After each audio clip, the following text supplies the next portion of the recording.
Please note that this call will be recorded.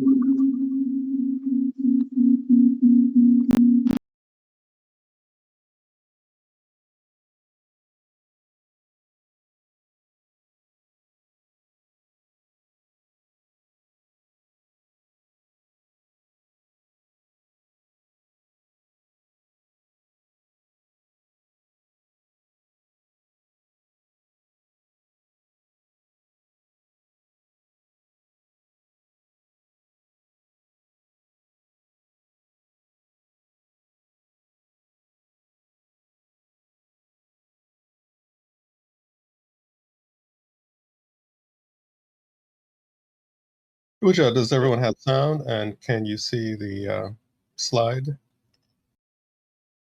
Sebai, we can see the slide, and your camera just came on. That's it. Okay, very well. We will go ahead and begin with opening prayers. Om Amurapata, Om Amurapata. Om Amurapata, Om Amurapata. Om Amurapata, Om Amurapata. Om Amurapata. Om Amurapata. That's it. That's it. So Uja, greetings to everyone, and Dua, adorations, and thank you for attending this presentation. This is a presentation based on the new book that was just released a week ago. And it is titled, you see me looking to the left, I have two screens. The slides are over here sometimes, and then over here. The Mental Health and Ancient Egyptian Psychology, a new translation of Sage Amenemopet's wisdom text of optimal physical and spiritual transformation for self-mastery and enlightenment. It looks like there are two books, but actually it is one, which is the one on the left, and then the one that is in the center there of the slide. That is a guidebook, like a kind of a workbook that was created for those of you who may be interested in kind of systematically working through the teachings that are presented in the main book. And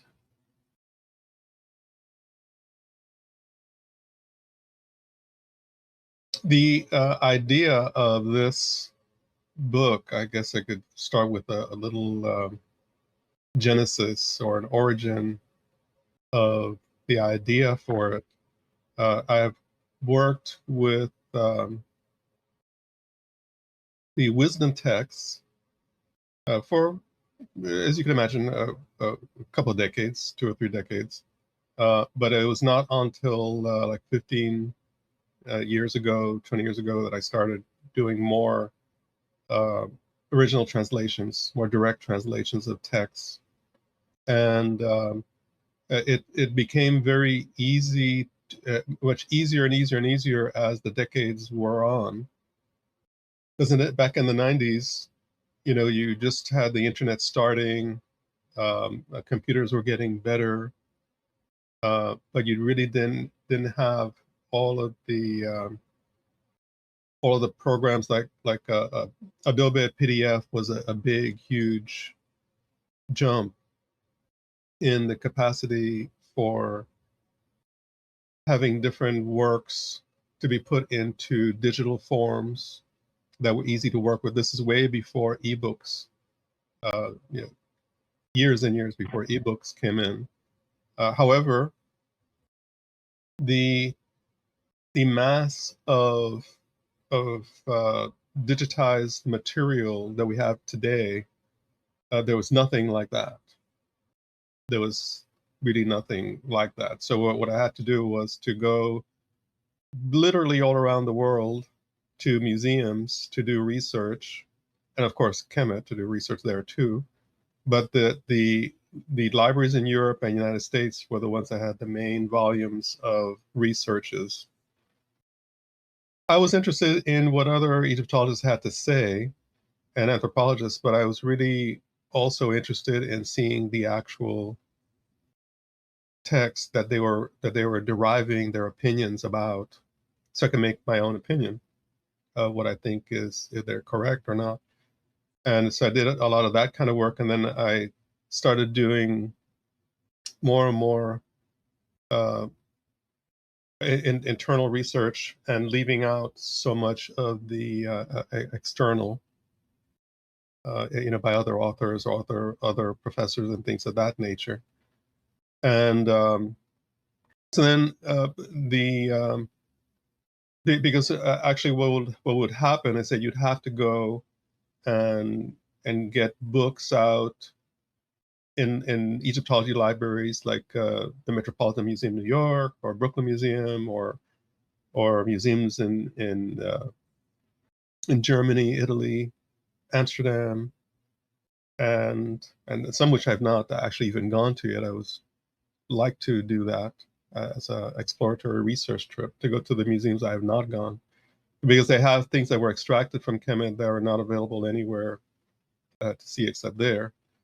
And now that I have some basic expertise with photography, I can do a lot of work and then create my own PDFs, my own uh, translated works.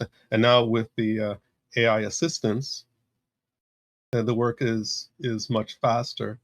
You can put in your own library of work into one of these AIs, and you tell it to analyze with these parameters, and then you can verify the parameters that you yourself put in, um, and it'll extract things that you're looking for much easier, much faster. Otherwise, it'd have to go make copies or just do photography and then process it, put it in the computer, and then put it into slides or put it into book form and do.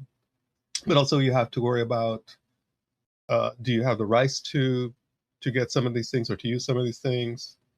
So a lot of the early work of Egyptologists from the 19th century, early 20th century, since they have passed on, that has come into the public domain, which makes it more accessible and easy to work with, not with their content, but with the text that they copied and put into their books, because that's public domain, but that's open, that's legacy for humanity. But the the way that they use it or put it into the books, that might be copyrightable, but anyway, it's not anymore.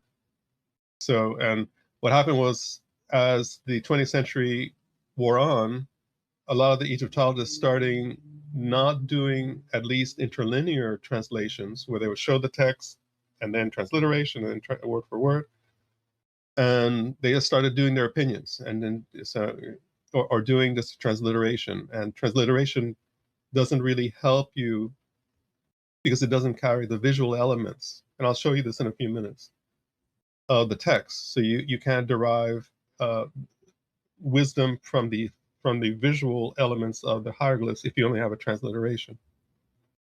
But yeah, that's how they like to do it, and they concentrate more on the phonetic, alphabetical aspects of a text. And so you can imagine that ancient Egyptian language being both partially alphabetic and partially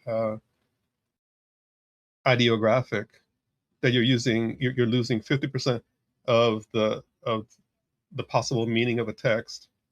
And then if you have your own bias of a Western religion or Western language, then you're coming into a very possibly corrupt, not always, but very possibly corrupt translation that you're putting forth, or philosophical insight that you're trying to bring forth.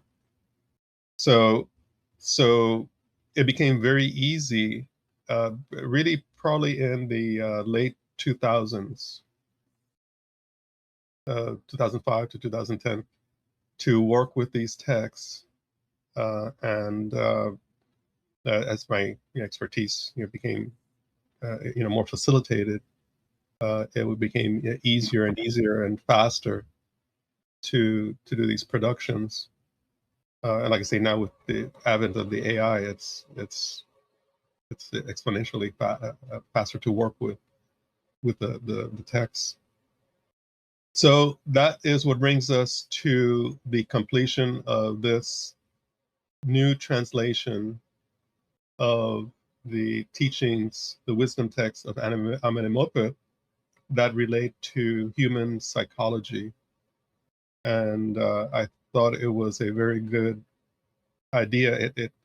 It became a theme as I started working with these new books that I've been working on the last year and a half, which I'll show you at the end. The theme is transpersonal psychology of ancient Egyptian wisdom. And it turned out to be like a new genre or a book theme that really, I actually did a little research. I found 2 other books on Amazon that have this kind of topic in ancient Egypt and psychotherapy, things of that nature. But they are nothing like, it talks about using Egyptology translations and then talking about Jungian. So it is nothing like this book. This is unique. You have the translated text, and then you have an extended commentary, the translated text with the trilinear system, and then on top of that, you have an extended commentary. So there's nothing like this that is out there for this for these texts. The way I work for them, and there may be something, but it might be obscure in some Egyptology. So keeping in mind, trilinear plus extended commentary. I don't think there's anything like that anywhere. Maybe interlinear with some commentary. So that's what we're talking about here. This talk today is going to be a presentation about the book, but it is also going to be a learning experience. You're not just going to get presented with the topics or contents of the book. You're going to this is going to be an insight into some of the texts that are in the book as well. So I hope you'll enjoy that. And with that, we will go ahead and begin the presentation.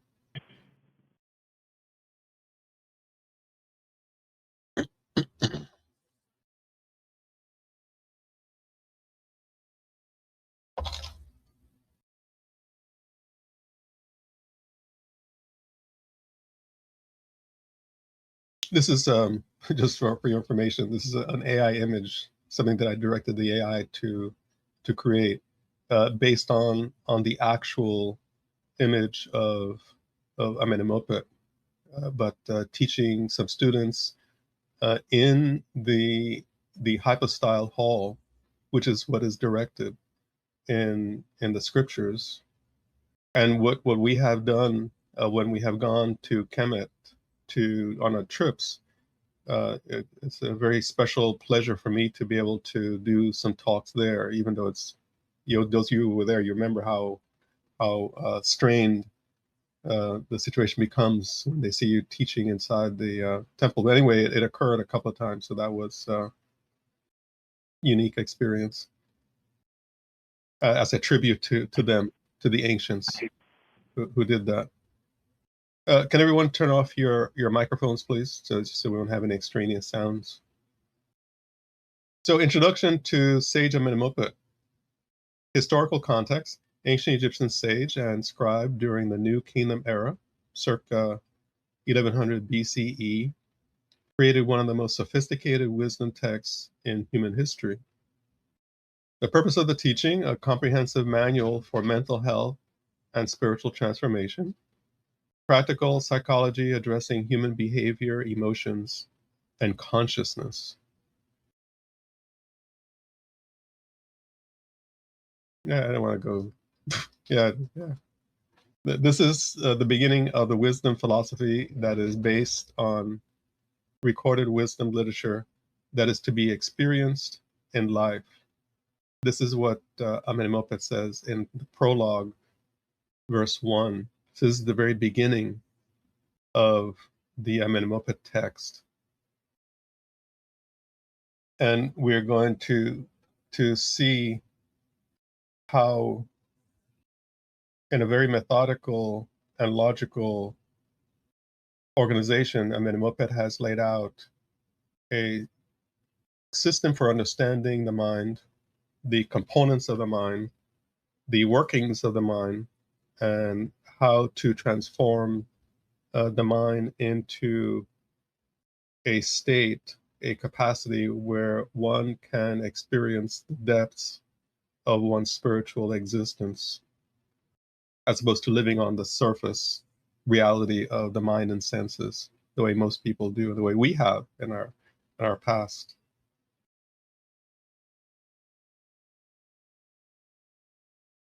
As I explained before, and as last night anyway, I thought I'd just put a little bit into this presentation as well, because it's going to be independent. One of the unique aspects of this project is the use of the trilinear translation system. As I was explaining to you before, when you have the ordinary Egyptological rendering, which is to have a transliteration, the original text, transliteration. Transliteration brings the ancient text into a phonetic context for the modern language, whichever one that is, English, French, Hindi, or whatever. And then underneath that is a word for word. So up to 1.1, 1.2, that is called interlinear translation.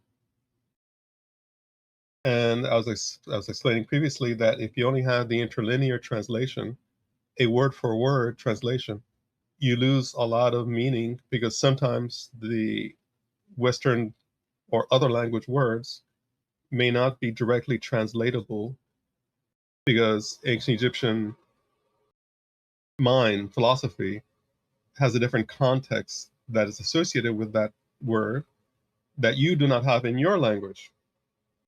You may try to approximate, but it won't be the same. So you're losing a lot of context.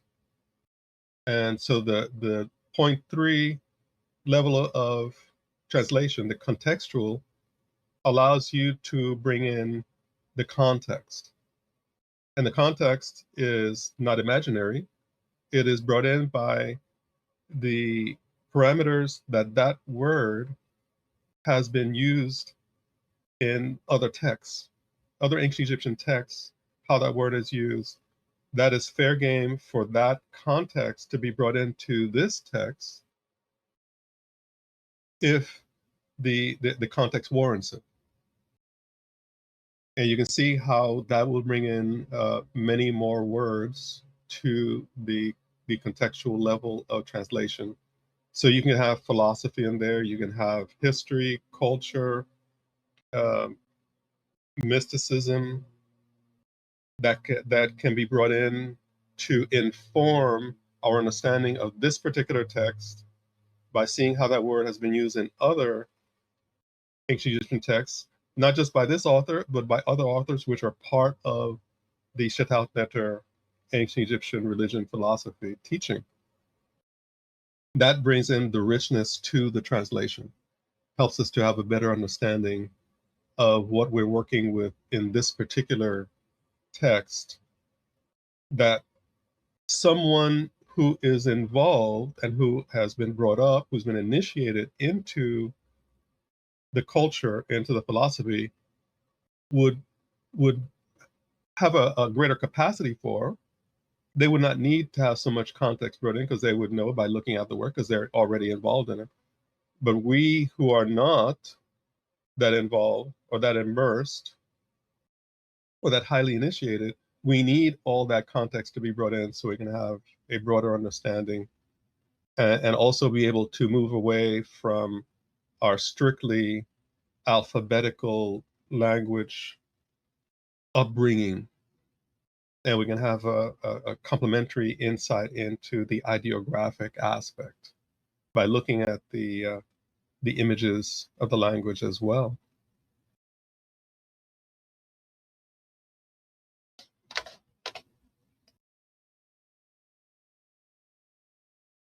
So Amenemopet starts with that there are some very important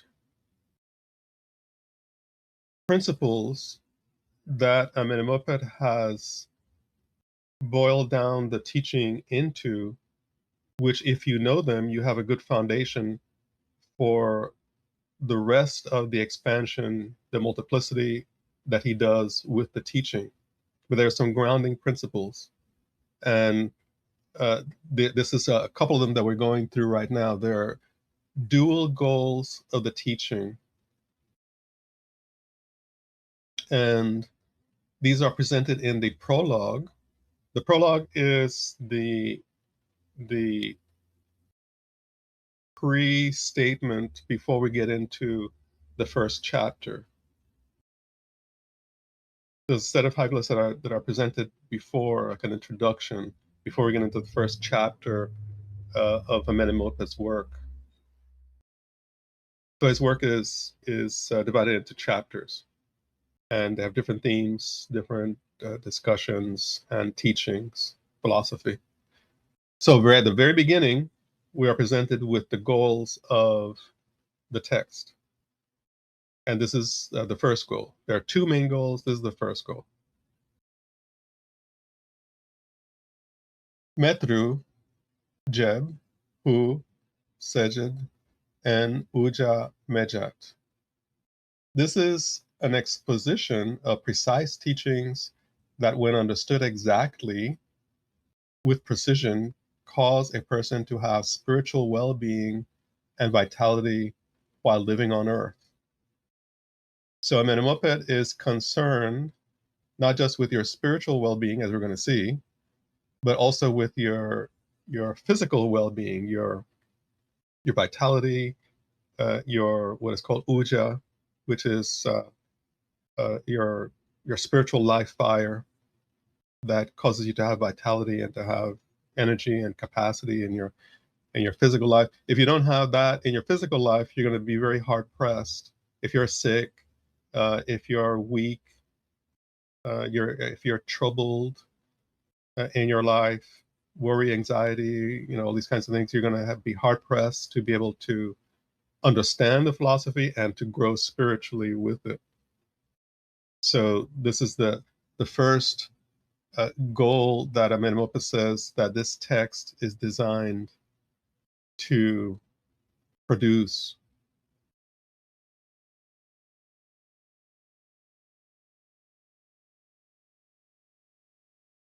The goal number two, the main goal number two, discover the kata, divine sanctuary where Ab Neter resides within. The text reads Erdat, Hai, Hati Ab, Efer, Kara, Neteref. This wisdom teaching allows the heart to have presence of mind.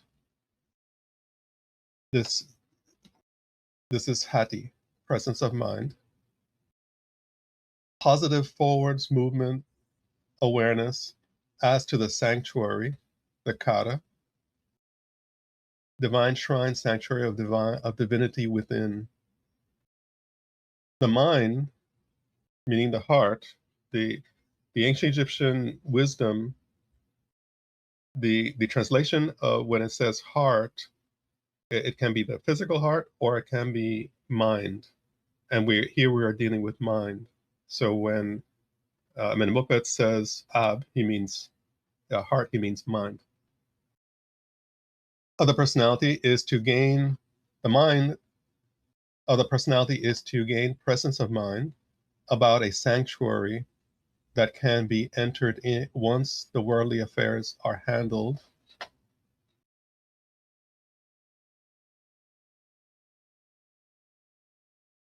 With this wisdom philosophy taught by the sage.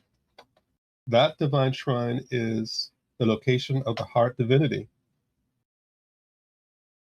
that is referenced later in the text, where the divine resides in every person. It is beyond the ego personality awareness, the superficial mind. And the superficial mind is the front of mind. That is what you're consciously aware of right now. That's the surface of your mind. In the deeper depths of the mind, there is something else called the kata, or as a sanctuary, where your soul level reality exists. But you're not aware of it because you're more aware of the surface level of the mind. That is what Amenemopet is saying. But it is revealed when there is presence of mind about its existence. In other words, discovering God within themselves and thus become enlightened beings. That is the goal, the second goal. So first goal, you develop well-being and vitality in your personality so that you can have health while you're on earth.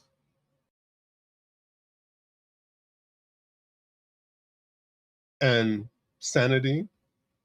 So it's physical health, mental health, and capacity. And this will also, you can imagine, this will help you to have capacity on your job or your career, to be able to develop yourself and to discover expertise that will make you successful in life from a physical standpoint, from a practical standpoint. But that is, keep in mind that that's only the first part of the goal. It's like a foundation. The higher goal is the goal number 2, the spiritual self-discovery. That self-discovery is done by going by making the front of your mind, the conscious level of your mind, aware of the sanctuary of divinity that is within you. Okay, you got that? That's the key to this goal.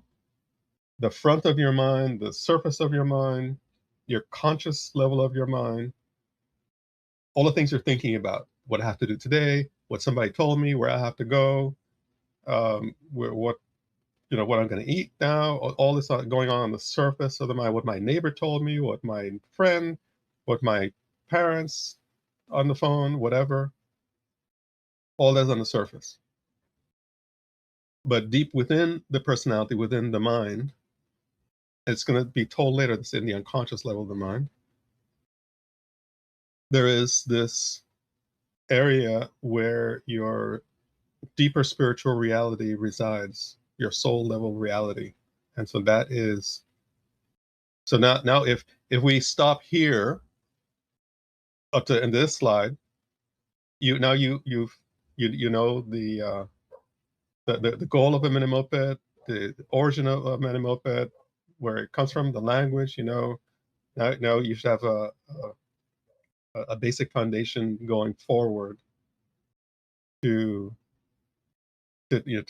kind of reference yourself of where the text is, your relationship to it, where you need to go, what you're trying to achieve, what the goal is. The rest of the book, of course, is how to achieve that, how to work it out, how to make these two goals a reality. And I would say that not until you maybe another 1,000 years, 500 to 1,000 years, do you have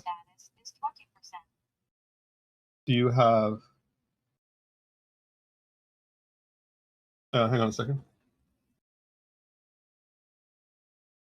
Do you have any kind of text that is similar, that where you have a systematic understanding and study of mind and a presentation of a spiritual and metaphysical pathway to discover the meaning of life and to what modern psychology might say, self-actualize yourself in your life, and also do what the Buddhists call enlightenment, and the Hindus call moksha, liberation. That is what Amenemopet is talking about, and this occurs earlier than any other culture or society in human history that I'm aware of. And well, I'll leave it at that. Let's go forward here. So Amenemopet discusses the components of the psyche. The components of the psyche of Amenemopet are three mainly. These are the levels of mind that are mainly discussed. There are other aspects of it, but these are like the foundation. You have your conscious level of mind, which we discussed a few minutes ago. The surface of your mind, which is called hat. Hat means in front, and it's related to the mind, to the ab, so the front level of the mind. What is presently in conscious attention and immediate perception. Then you have, and these hieroglyphs are taken from the text, the personality, the subconscious mind, and that is called the ka. The astral body, the feelings, the thoughts, the sum total manifestation, personality, either egoic, based on Aryu, or spiritually based on Abnetter. So you're behind the conscious level of your mind, there is a subconscious level. And that subconscious level, the thoughts and feelings arise to your awareness. Some are there, but they're not in your awareness until they come to the forefront. But those are based on your unconscious impressions that you gain over lifetimes, called Aryu. If that's the case, then you are basically operating as a reaction to your thoughts and feelings in your unconscious mind that you've gained over lifetimes.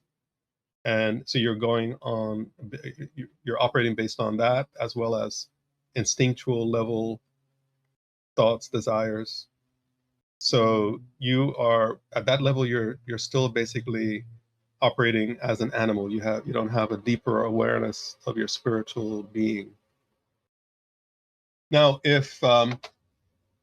that's the Aryu. If your personality is operating based on the impelling and compelling forces from your unconscious mind that are not from the soul level, then you're operating under a construct that is called Aryu, which is based on past impressions of your thoughts, feelings, desires, memories, longings. Those become habits, and then that is what we call a personality. Oh, this person is excitable. Oh, this person is thoughtful. Oh, this person is always getting angry. That's where all those things come from. If the subconscious, the personality, were based on the soul level self-discovery, then you would have a spiritual personality that manifests coming from that. And that, of course, is the higher goal of Amenemopet's teaching, what is going to happen as well. Deeper than that, you have what is called the Ab. Ab, it means unconscious mind. Surface level stores Aryu, the karmic feeling impressions, memories. At the deeper level, as we mentioned before, is the Kara, or the sanctuary of the Atneter, or the divine soul within. So your unconscious mind, according to Amenemopet, has two contents. One is the Aryu, your feeling memories, your unconscious impressions that those leave, Because when you have a feeling memory, an RU, it is like a residue or a remnant. You may not remember something that happened 20 years ago, the actual event, but the feeling of it remains as a residue in your unconscious. You may forget the event if someone said some harsh words to you or something like that, or insulted you. You may have forgotten even the person, who it was, and all that kind of thing. But you might meet them 20 years later, and they have forgotten who you are. They don't know who you are, but you have a negative vibe about them, a negative feeling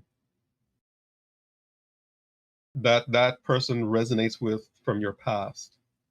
That's one way that it can manifest. That gives you an idea.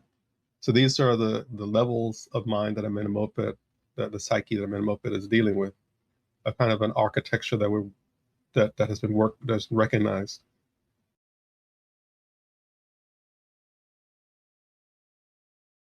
Sage Amenemopet's framework for understanding the functions of the levels of mind.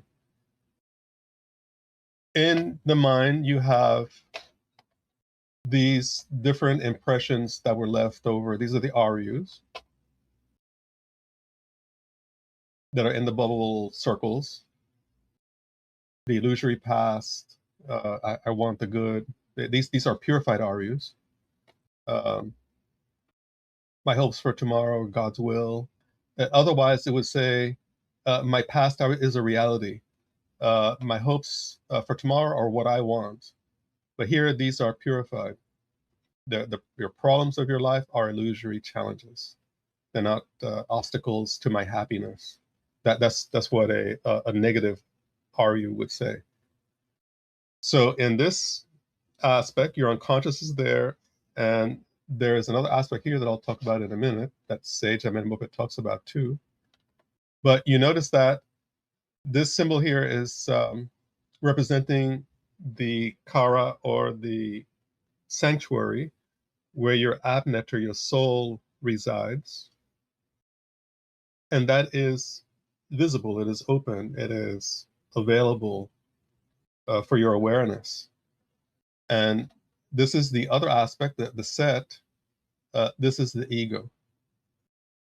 Your ego has become small. Otherwise, in a different context, I presented a slide in a different presentation where the ego can take over the whole thing and blot everything out. And so you can't see your soul level. You have no awareness is there. But this one is purified. And this will operate through the subconscious mind, your perception, your awareness, and it will operate in your conscious mind, your conscious level of mind, the heart. So this is kind of an ideal of what the human psyche should look like when it's purified, when you're sane, when you have spiritual understanding.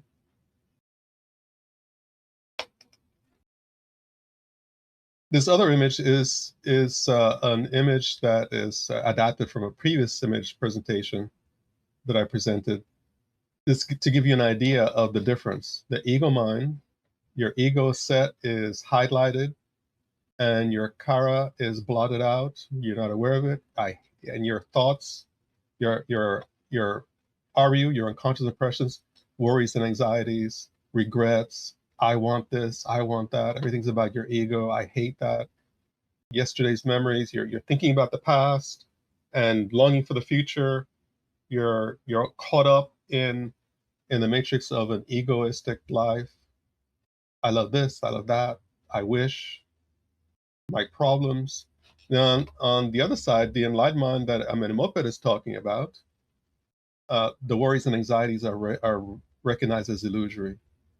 The past is illusory. I want the good. The ego has become very small,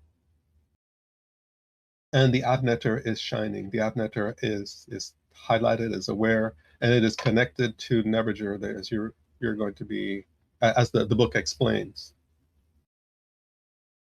So everyone has an abnetter, a kara, a sanctuary of divine existence within themselves. And that is like a drop in the ocean. Everyone has a little drop in the ocean of their spirit.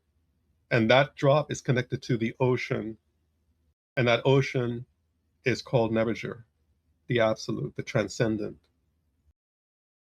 Therefore, if you were to discover the existence of your portion of spirit being, the Adnetter, then there's just another step, one, the hop, skip, and a jump, as he used to say, to discovering that same Adnetter is the same as the ocean of absolute existence.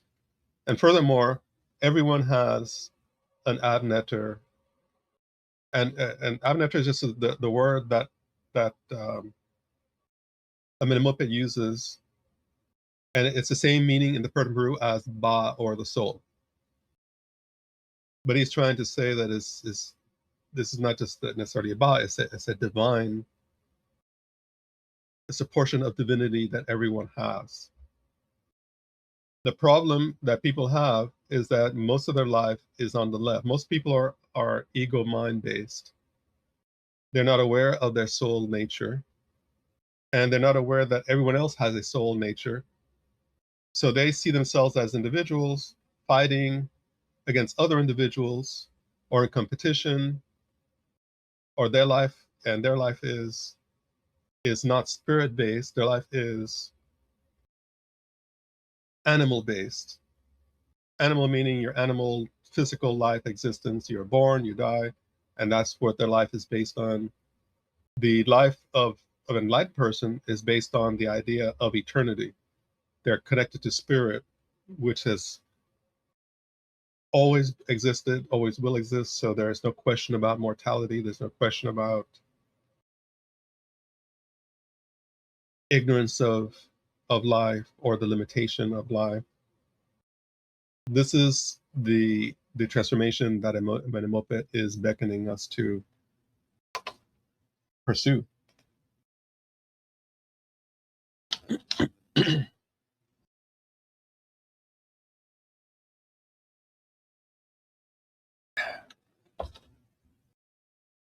So, the unconscious mind and Aryu. We talked about a little bit about the Aryu already, but let's go and see what this particular verse of Amenemopet says about these aspects of the personality. Aryu penat im abke, such that when the karmic feeling impressions, the memories, the Aryu, arise from your unconscious into your conscious mind, and would otherwise overwhelm, as if capsize, the peacefulness of your mind.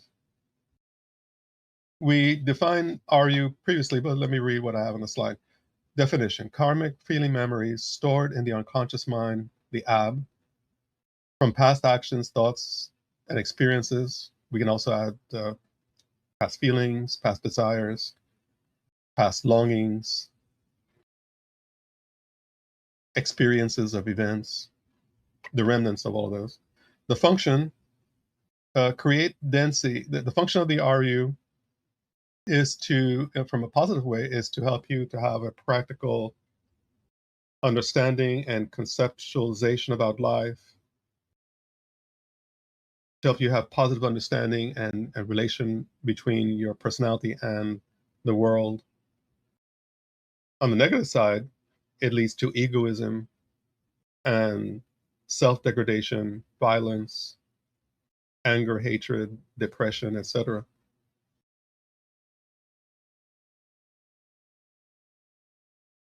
And that operates in two formats. Your Aryu, if it is based on wisdom, on understanding, on positivity, your Aryu can be thinned out. It can be like when you look at the sun, or you look outside at the sky, the sun is behind the clouds. If the clouds are very dark, you can't really see because the clouds are very thick. If the clouds are very thinned out, then you can see. the sun behind it, shining. And that's the same old thing what happens with your RU.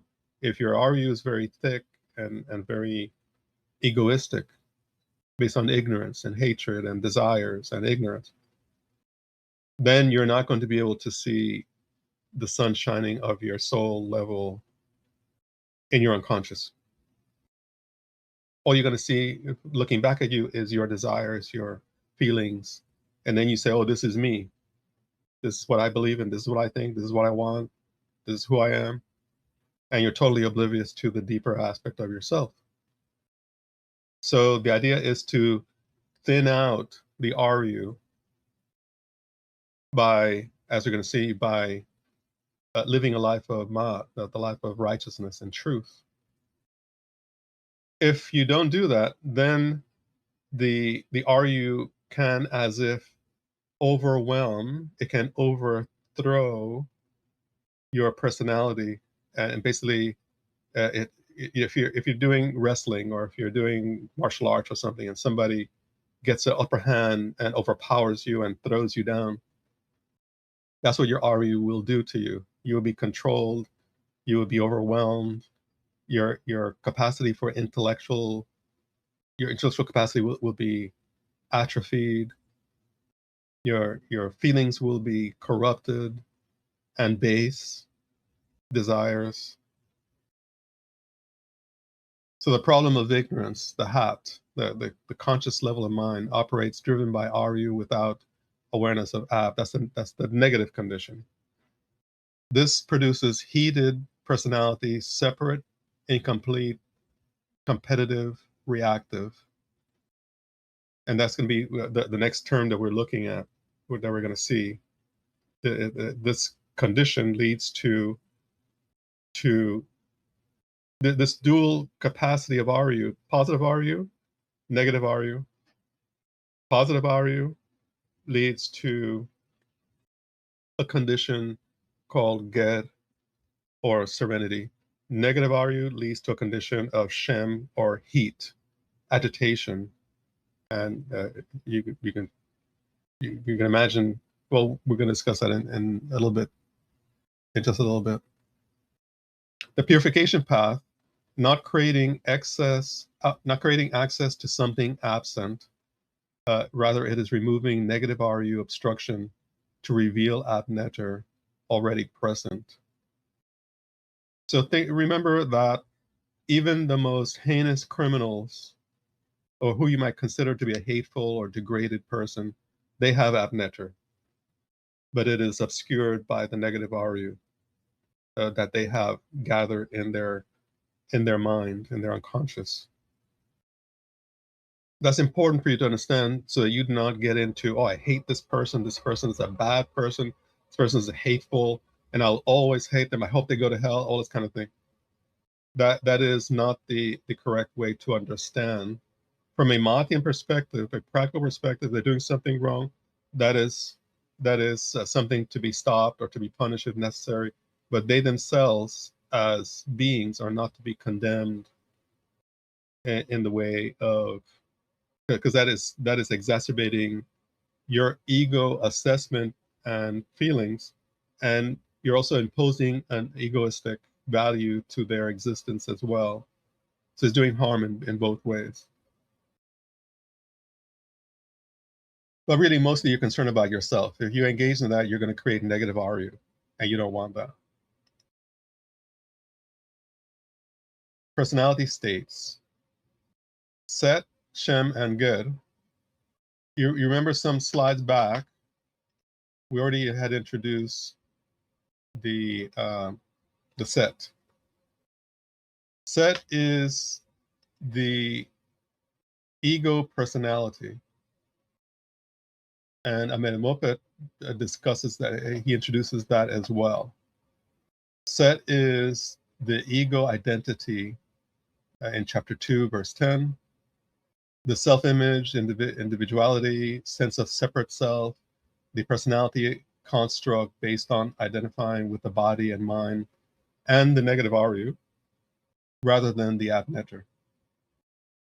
So your ego is a construct based on your negative RU, the RU of ignorance, RU of hatred, RU of individuality, RU of ignorance of the abnetter.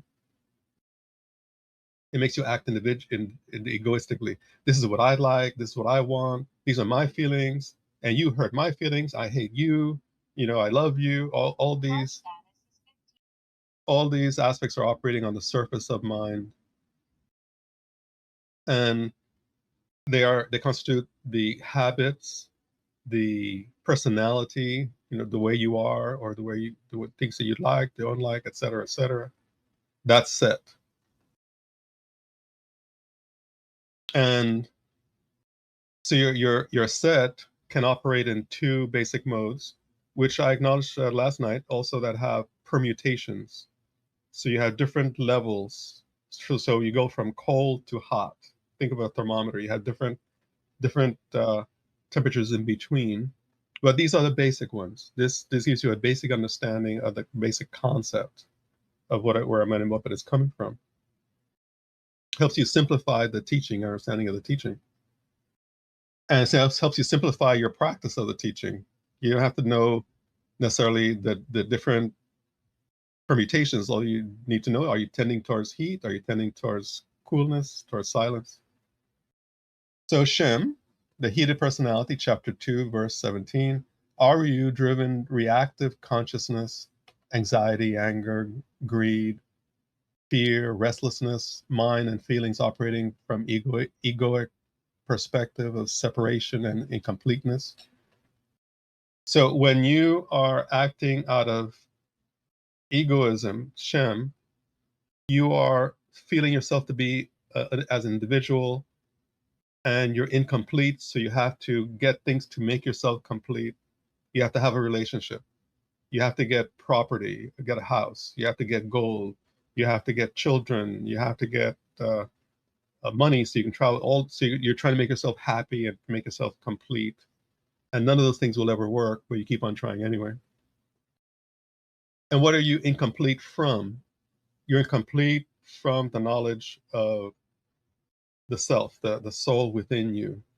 If you have that, then you are complete, and that is called Ger, that is called serenity, silence. Chapter 4, verse 7. If you have that completeness within yourself, you have awareness and capacity in your physical, your mental reality, and your relationship in the world, the physical world. And you also have the understanding of your true nature and the fullness that is the existence of who you are essentially.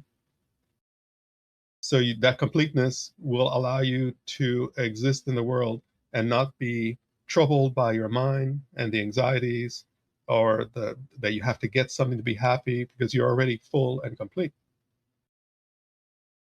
That's Amenemopet. Now, Amenemopet also talks about Maat, the ethical foundation. That now we're starting on the road to understand where we are, how we're going to get to where we need to get to.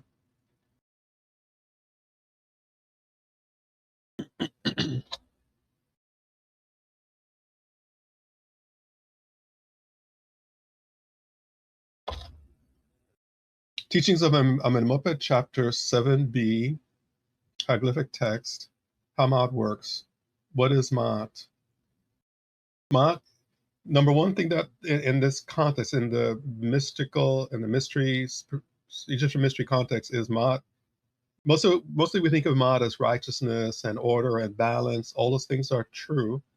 The center meaning of Maat is truth, however. What is true? And of course, there are different levels of truth. There's a truth in arithmetic. Then there's another truth in algebra, another truth in calculus and physics, et cetera, et cetera. So you work with the truth that you have, and when you need to grow, you leave the lower truth and you access the higher truth. The ultimate truth is the truth of spirit being. but you work with the different levels of truth in time and space, in your day-to-day life, and the different levels of your inner awareness leading to the absolute level of your spiritual self-discovery. But it has to start with righteous action, righteous living, because righteous living will produce positive RU, it will produce balance. Whereas Anmat means unrighteousness, that will produce negative RU of agitation, RU of duality, likes and dislikes, hatred, uh, individuality, me against them, those kinds of feelings. That's why Maat is important. So the Maatian action enters, when you do Maatian action, it enters your unconscious level of mind, and it purifies the RU that is there, and also replacing the negative RU. It reshapes your unconscious mind and creates clarity in your mind so that you can discern the existence of the spirit being level of yourself, the Attendees and Nebuchadnezzar.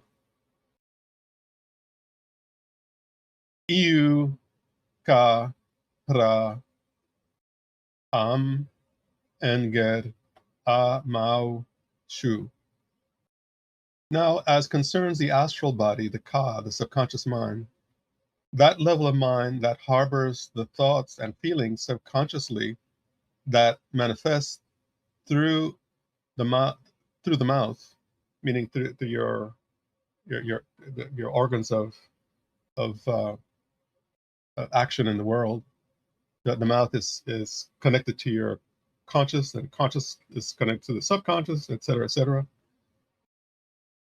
At the conscious level of the boat of life, the boat of life is your personality that you're using to have a journey through your life. The journey of those who have led a silent life, who do not live by egoistic desires, boisterousness in the temple, or unethical behaviors in their boat. So in the boat of those who live by ethical life, in their boat, they are able to sail on fair winds that are pleasant and right for sailing and right for reaching the destination of life, to reach the hand of God and the acceptance and be accepted by God. To those who are unethical, their boat of life will end up in a shipwreck. They will end up in suffering. They will end up in conditions that will take them away from self-discovery. And since they are acting in unrighteous ways, then their divinity cannot accept them. Their divinity will be obfuscated from their awareness. And that's a pretty miserable state. And that's why Maat is extremely important as a foundation for life. And the manifestations of that. So being truthful, being honest, being forthright, and being balanced in your dealings, not stealing, not being greedy, et cetera, not being boisterous, yelling and carrying on, and all that being self-centered, selfish, et cetera, disrespect. Divine consciousness, Abneter and Nebuchadnezzar. We've discussed this generally, but here a little bit more specifics on Abneter and Nebuchadnezzar. Abneter is the drop. Nebuchadnezzar is the ocean of spirit. Abneter is the divine soul, the heart divinity, your individual portion of divine consciousness that sustains your very capacity for conscious awareness. So because Abneter is there, you're able to have cognition. You're able to have thoughts. You're able to have awareness. If Abneter was not there, you would not be able to have that. You're not, your body would cease to to be alive. Your mind would cease operations, etc., etc. Abnetta resides in the Kara, or the divine sanctuary, within the depths of the unconscious mind. It is always present, and purification of mind reveals what Aryu obscures. And we've discussed the process of purifying mind through Maat and through righteous living. And also Amenemopet stresses the importance of understanding philosophy, understanding this philosophy, which the book goes into extensively. All-encompassing divinity, that's Nebuchadnezzar, the Lord of utmost limits, the absolute, universal consciousness that created all and is in all and actually manifests as all.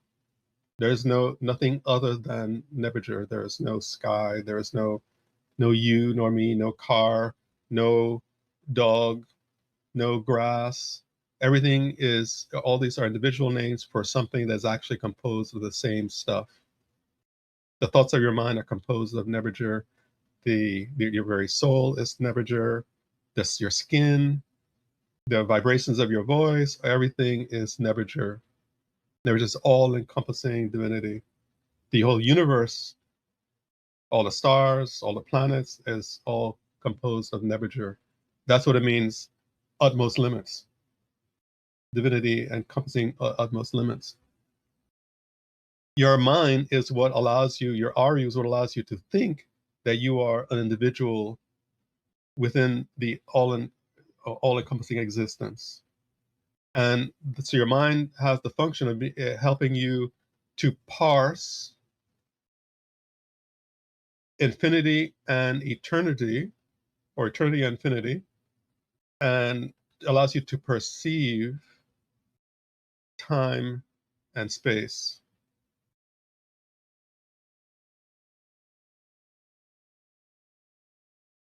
Trying to make sure that I got that correctly. Eternity is time and infinity is space.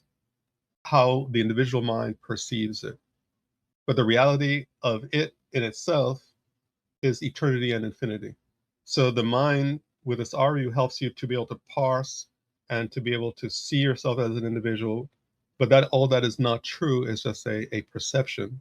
Just like when you have a dream, you can perceive yourself to be an individual in a dream, but that's just a perception, a temporary perception, which is illusory. So that's the purpose, allowing the drops of spirit being operating in everyone to be able to see time and space and work within the objects of time and space. But if you come to believe that those objects are realities in themselves and they're not manifestations of Nebuchadnezzar, then you're in big trouble. You're an individual, you're operating with negative Aryu in a delusion. And your life is going to be miserable because you'll never be complete and you always be searching. Maybe if I buy this house, I'll be happy. Maybe if I get this car, maybe if I have this relationship with this person, I'll be happy. And you'll never be happy. You'll never be serene. You'll always be restless and you'll always be troubled and always be distracted.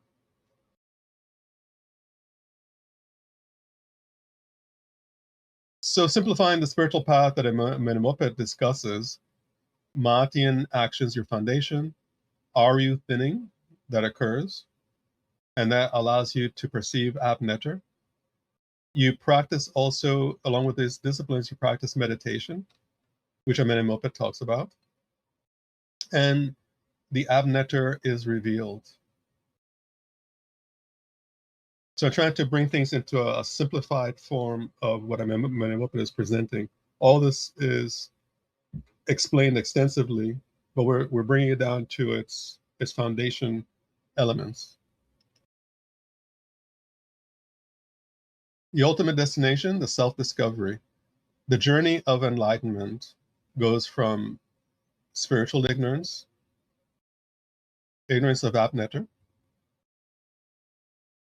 the discovery of Abnetter, and the realization of Nebuchadnezzar.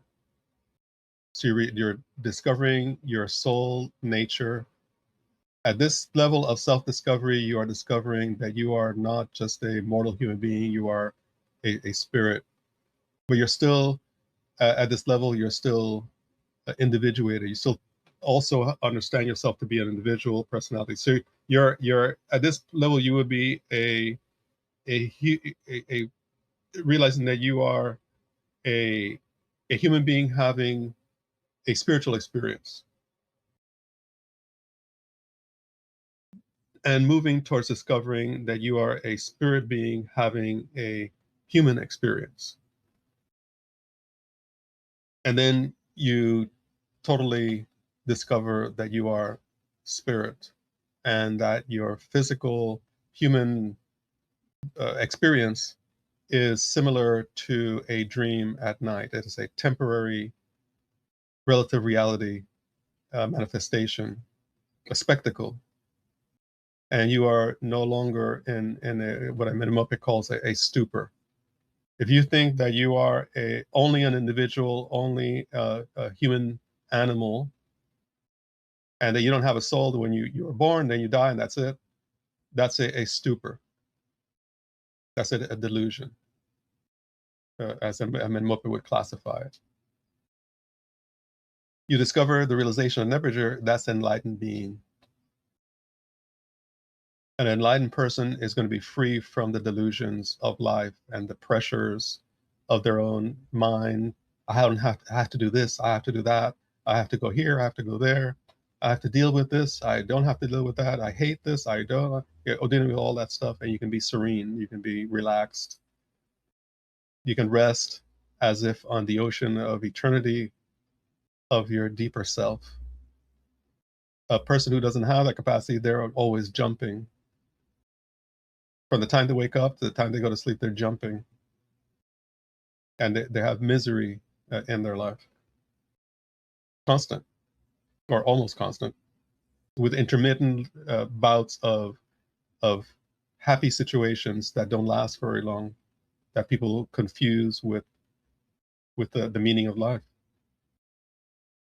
You must realize that anything that you do in the relative reality, since it's illusory, it in itself is not. It is like, for instance, you think it's so important for you to build a big business and to become rich, or to have a family and to have your children go to college and to see them grow up and all this kind of thing. All this is illusory, and in and of itself, it doesn't mean anything.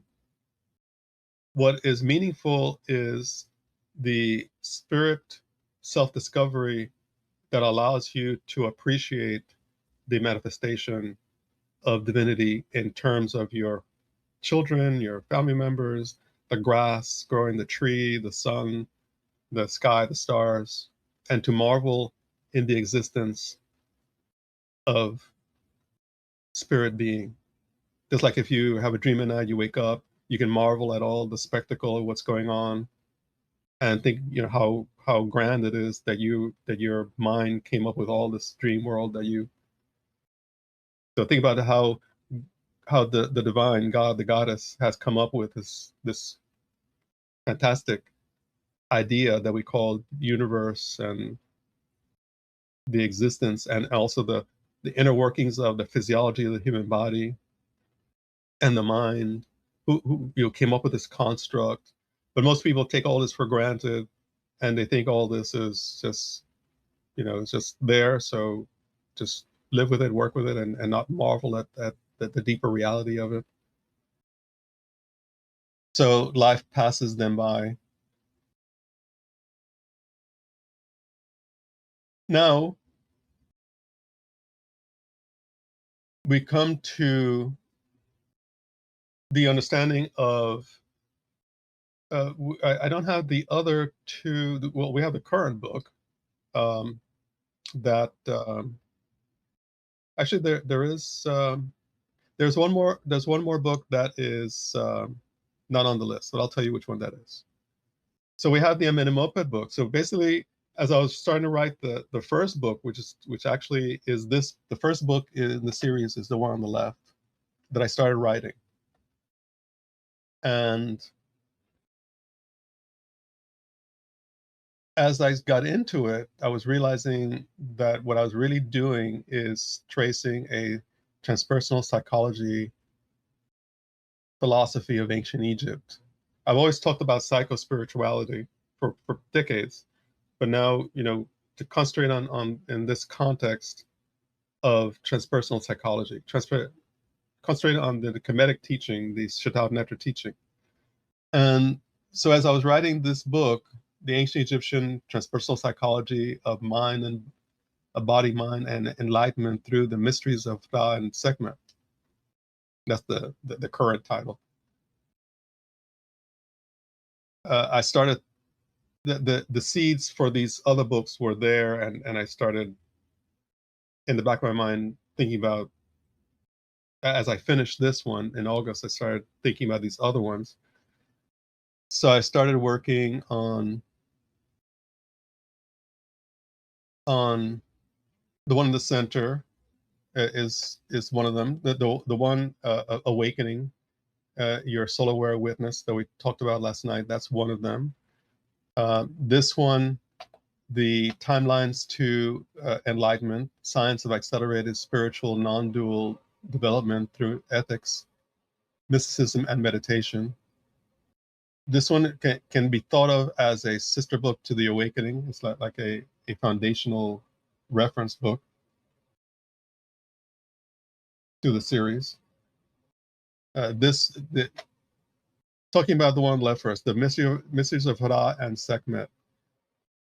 This is a book of a scripture based on the writings in the tomb of Seti I, that are detailing how the personality falls from its spiritual awareness into spiritual delusion, and the practices that can allow it to rise up to the state of enlightenment,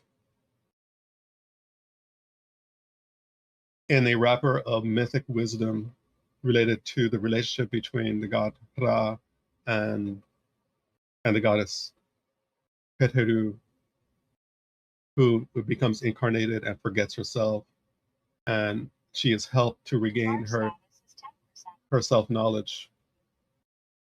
And that's just a fantastic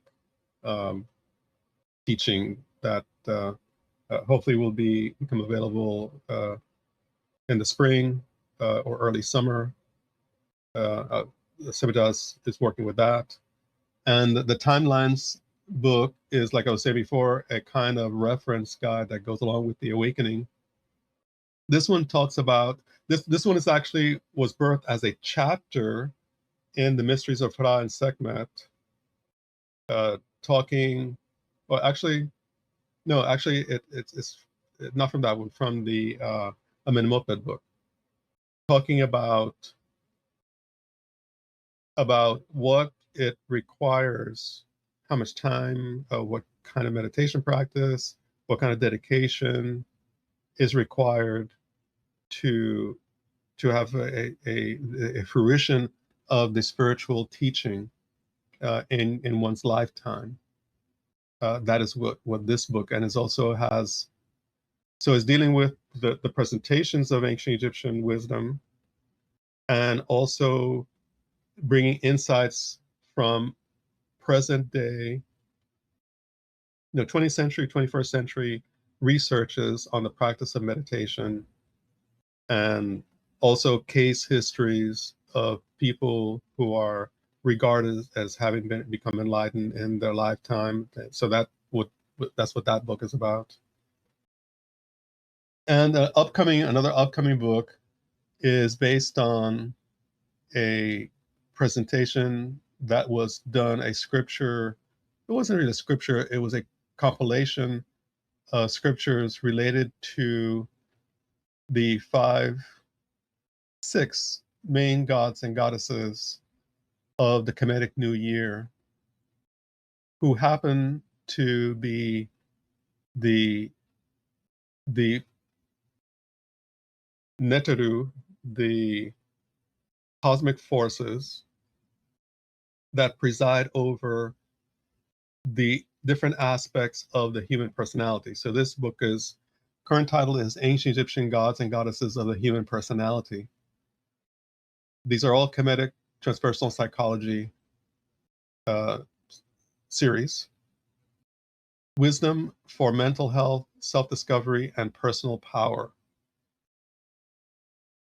And so this is based on a presentation that was done for the 2022, I believe, Comedic New Year presentation.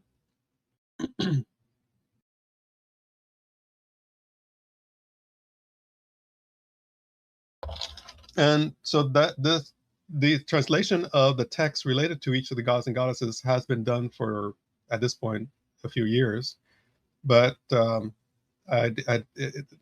of the students did transcription of the lectures. So it was decided to convert that into a commentary section, just like these other books. And so that's what's going to take a little time to do. So hopefully, maybe by the summer, this one will be worked on as well. So the hieroglyphic text has already been translated, the trilinear. So now it's the commentary, the extended commentary that needs to be edited and reformatted and for a print book. So that gives you a little idea of what's coming there. And in the meantime, also I'm working on a follow-up to the Kemetic Diet, and hopefully that might be out by February. We'll see. And so these are the current works in progress. And the idea of the Ancient Egyptian Psychology book series to have a really well-rounded understanding of human psychology that I think relates very well to definitely to modern day transpersonal psychology, of which Jungian psychology is part. It correlates extremely well. So those of you who have studied psychology, I think will enjoy the insights of Amenemopet, and also maybe even help you to be able to have some of these insights working in your practices as well. That's it.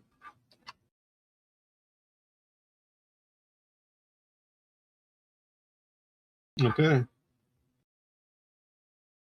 So are there any other questions or comments at this time based on the presentation? Hopefully that gave you a good foundation into what Amenemopet has created. And I don't think that the other wisdom texts, there are some other wisdom texts. Wisdom text is a genre of ancient Egyptian writing where sages worked on spiritual teachings, but also practical teachings, secular and non-secular teachings for right human behavior based on the wisdom of Maat.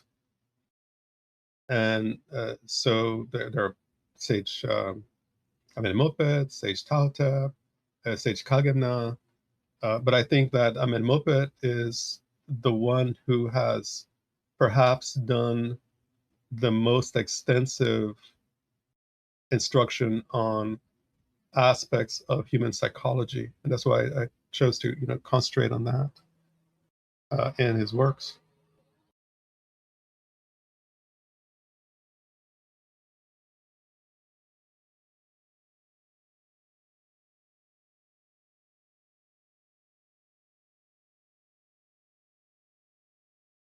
Any questions or comments from anyone? Uja, Pooja? do I say mama? Do I say baja? Greetings all. Sarmaat here. Sebai, Sarmaati.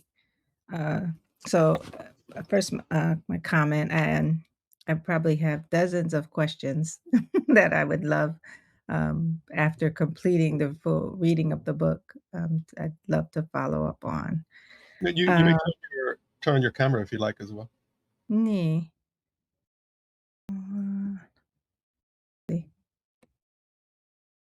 Baja. Uja? So the work is absolutely nefer, Sebai. I'm Oh, but about by the way, do you have the book already? Have you received it? so it said it was supposed to Are you, arrive. okay, Hmm? but you I think you have to see the PDF though. Knee. So knee. I was blessed with the reviewing the PDF. Um, I'm about halfway through with the soul aware witness text, and so some of the things you reference in here, that book, kind of Hmm. gives some reference to, and so some of the concepts that you're mentioning, are familiar from reading that text.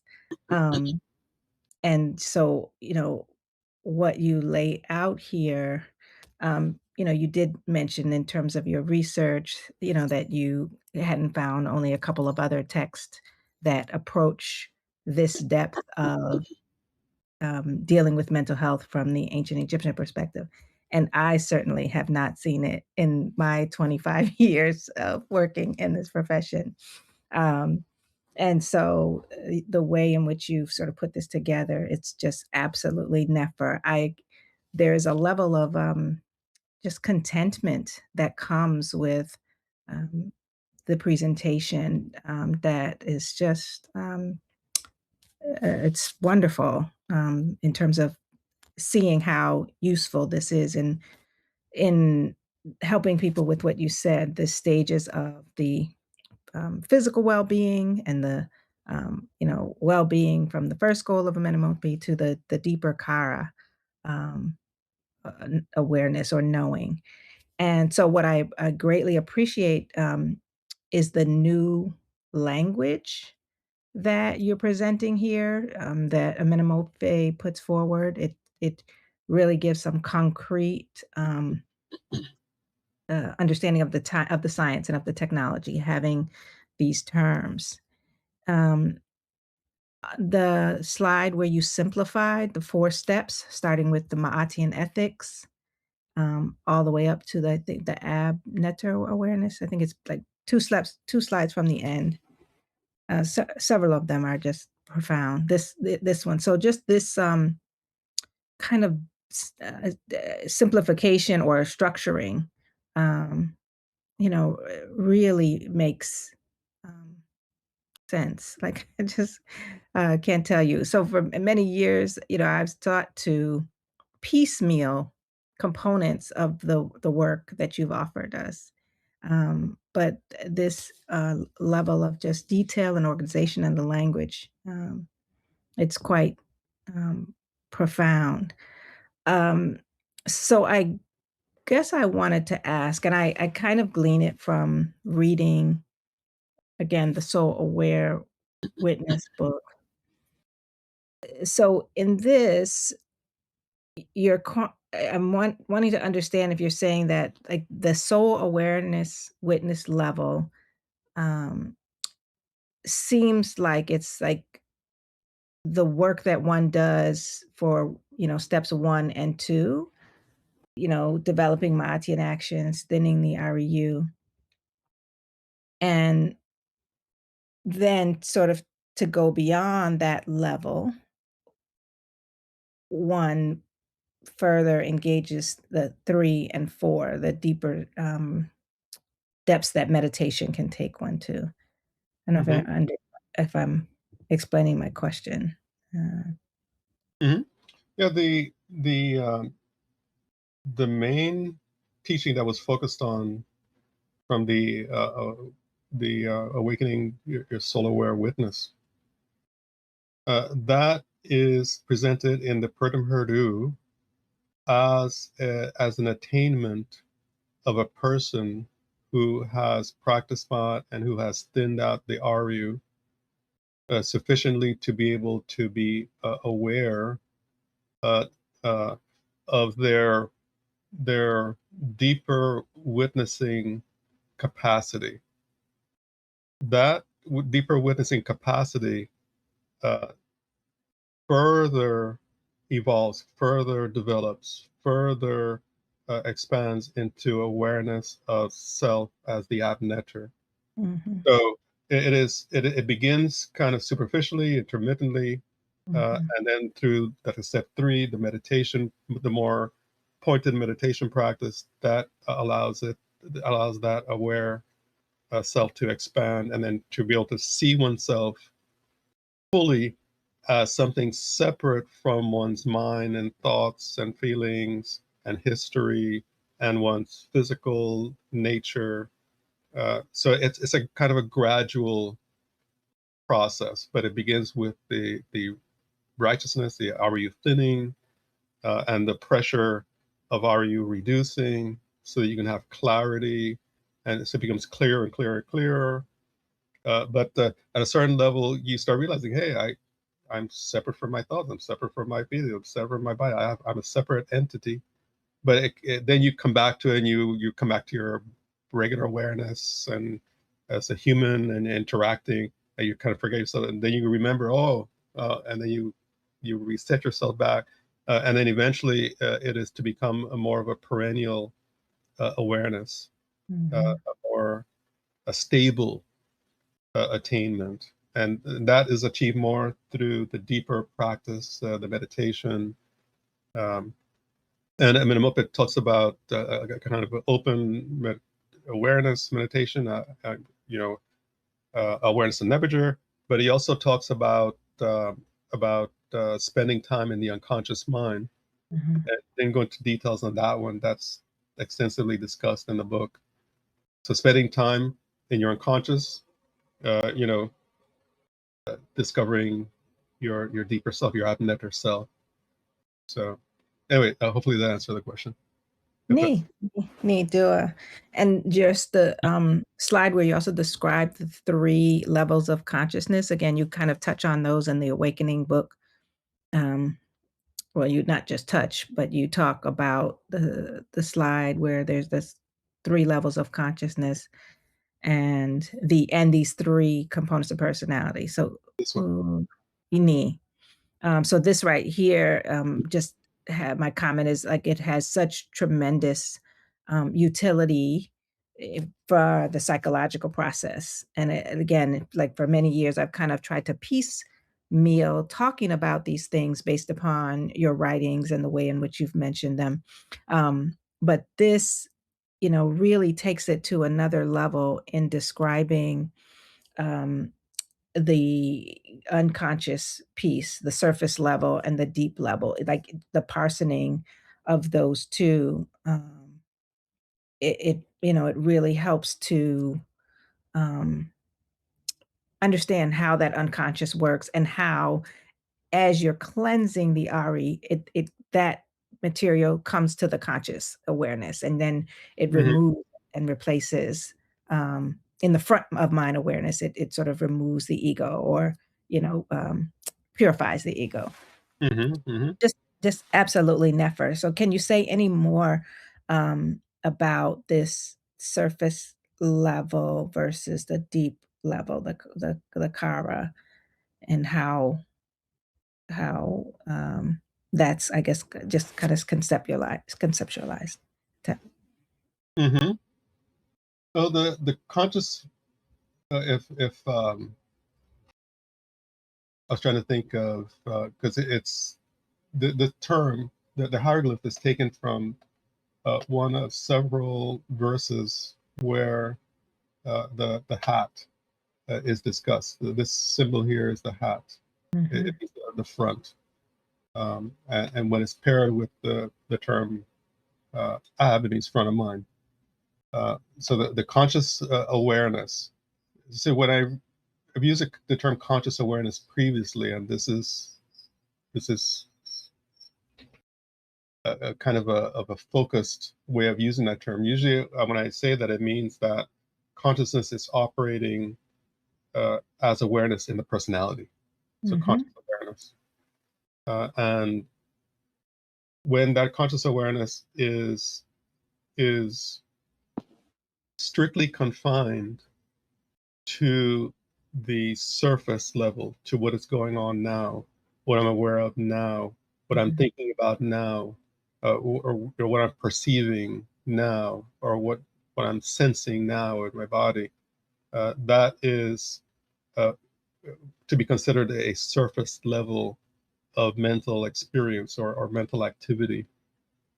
And in relation to that, there's the deeper level, which is the ab, but the intermediate level is the ka. And the ka is the level or aspect of the mind. So all of this can be considered mind altogether. The ha, the ka, and the ab. They could be thought of as one unit, but we're parsing them into Charge status is 5%. different aspects or functions. And so the middle between the surface and the depth is the ka, the personality and the subconscious level of the mind. So the problem, as I mentioned in the lecture, is that most people are, if at all, they might be aware of actually most people are not even aware of that. They're aware of their conscious reality, and they become aware of a sprouting thought or feeling in their subconscious just when it comes into the conscious mind. And then they react to that or they react with it. So they're essentially controlled. Their conscious level is controlled by whatever the RU is that is emerging in their subconscious mind. For a person who is becoming spiritually sensitive, they are not operating just at the conscious level. They are more aware of feelings and emotions and thoughts as they're sprouting, as they're coming into. So then a person like that, if they see anger emerging in their mind, they would be saying, "Huh, I see this little spark of anger here. Let's see what this is all about." Whereas a person who is caught in the conscious level, by the time they become aware of their anger, it is already flaring, and it is overwhelming. That's how Amenemopet it capsizes the boat of life, and then you are controlled by it. And then later you might say, "Oh, I wish I hadn't done that," or later you might say, "Oh, it's a temporary insanity," things like that. So this practice is helping to become more sensitive and also not to have negative, strongly negative, um, reactive RU that will cause trouble for the personality. So in such a way that a person who is becoming so purified, they would not have to worry about brush fires coming out of and overwhelming them, uh, because in fact they would be more eventually overwhelmed by spiritual feelings and camaraderie and sharing and universal love and things of that nature, coming from the unconscious level of the spirit soul level, which really is all of those things. It's not that God is producing those things. God is those things. It is the occlusion of the personality that causes one to look at things narrowly. This is mine. This is yours. And I love and I hate. The divine is all those things. So it has no compulsions, no problems. So that's the deeper aspect of Amenemopet's teaching is relating to all of that. Hopefully that answers your question more. But going into the different verses and the interconnectedness of his teaching, all of that emerges and more. It's really quite fantastic, and I agree with you. This is, remember earlier in the year, last year, I was saying to you guys that this is like I guess this is a paradigm shift. And the first, and that's not even with the Hara and Heteru scripture that you've not seen yet. That is like on the same level. It's and but the thing I do agree with you, and I'm glad that you perceived it that way, is that it gives us a capacity to have this really mapped out and organized and well documented, explained, and not too complicated that it's like too over the top. It's Mm. very accessible. It's accessible and practical. Like you can see, I mean, as I've again, I haven't seen this one, but just elements of the soul the awakening book, just seeing elements of how human personality functions and reading it, in the way the text describe it. I mean, it's fantastic. It's marvelous. It's just, I can't imagine, as you're uncovering, it's I just can't. It's never. So Right, very, and very excited the to thing, move forward. right, the thing is that because you've experienced many of the conferences, and I have, I guess this term is academic orgasm, what Dr. Peter Rogers calls it. Mhm.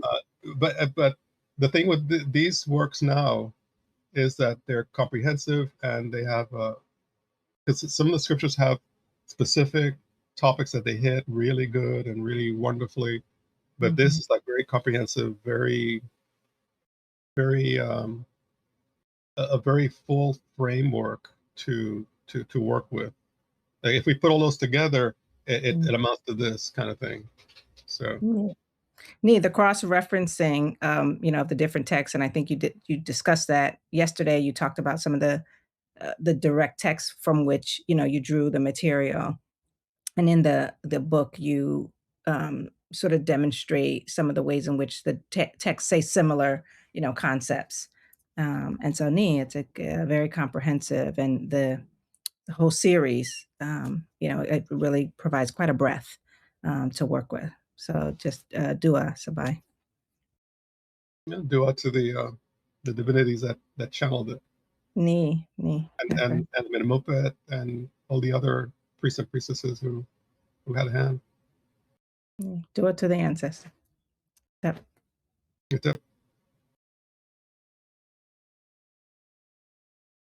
Anyone else have any comments or thoughts? Or those of you, I heard that some of you have received the book already. I didn't think it was so fast. If you have any comments or thoughts that you'd like to share on it.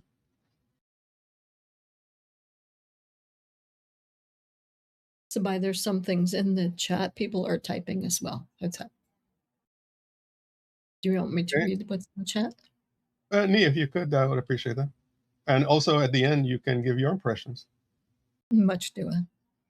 From Shemzahit Nebahed, she said, Ni. I think she was just agreeing with Asar Ma'at, and truly profound work. And then Shems Ya Jehuti Kevra it wrote Uja Sabai, these Kemetic transpersonal texts and the components of the psyche and the personality will make it easier to navigate our spiritual growth and how to target areas of frustration as they arise in our day-to-day practice. In this case, key scriptures can be referenced to target areas for our growth. Nee, I think it's similar to Sarmat's assessment. I think especially these works that are coming out last year and this year, you're going to find that they're very useful, accessible, and very workable for your own personal spiritual evolution. And if you're doing any counseling work, I think it'll be also very useful. And it looks like Absetna had written Uja Sabai, the soul awareness book is unputdownable. You overdid yourself. Okay, Dua.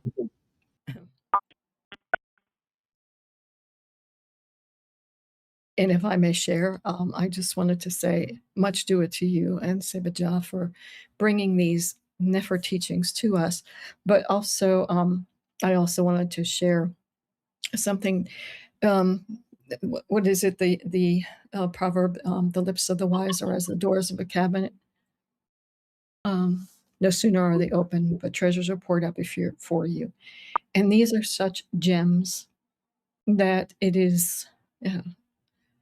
A treasure that you just can't as is unputdownable.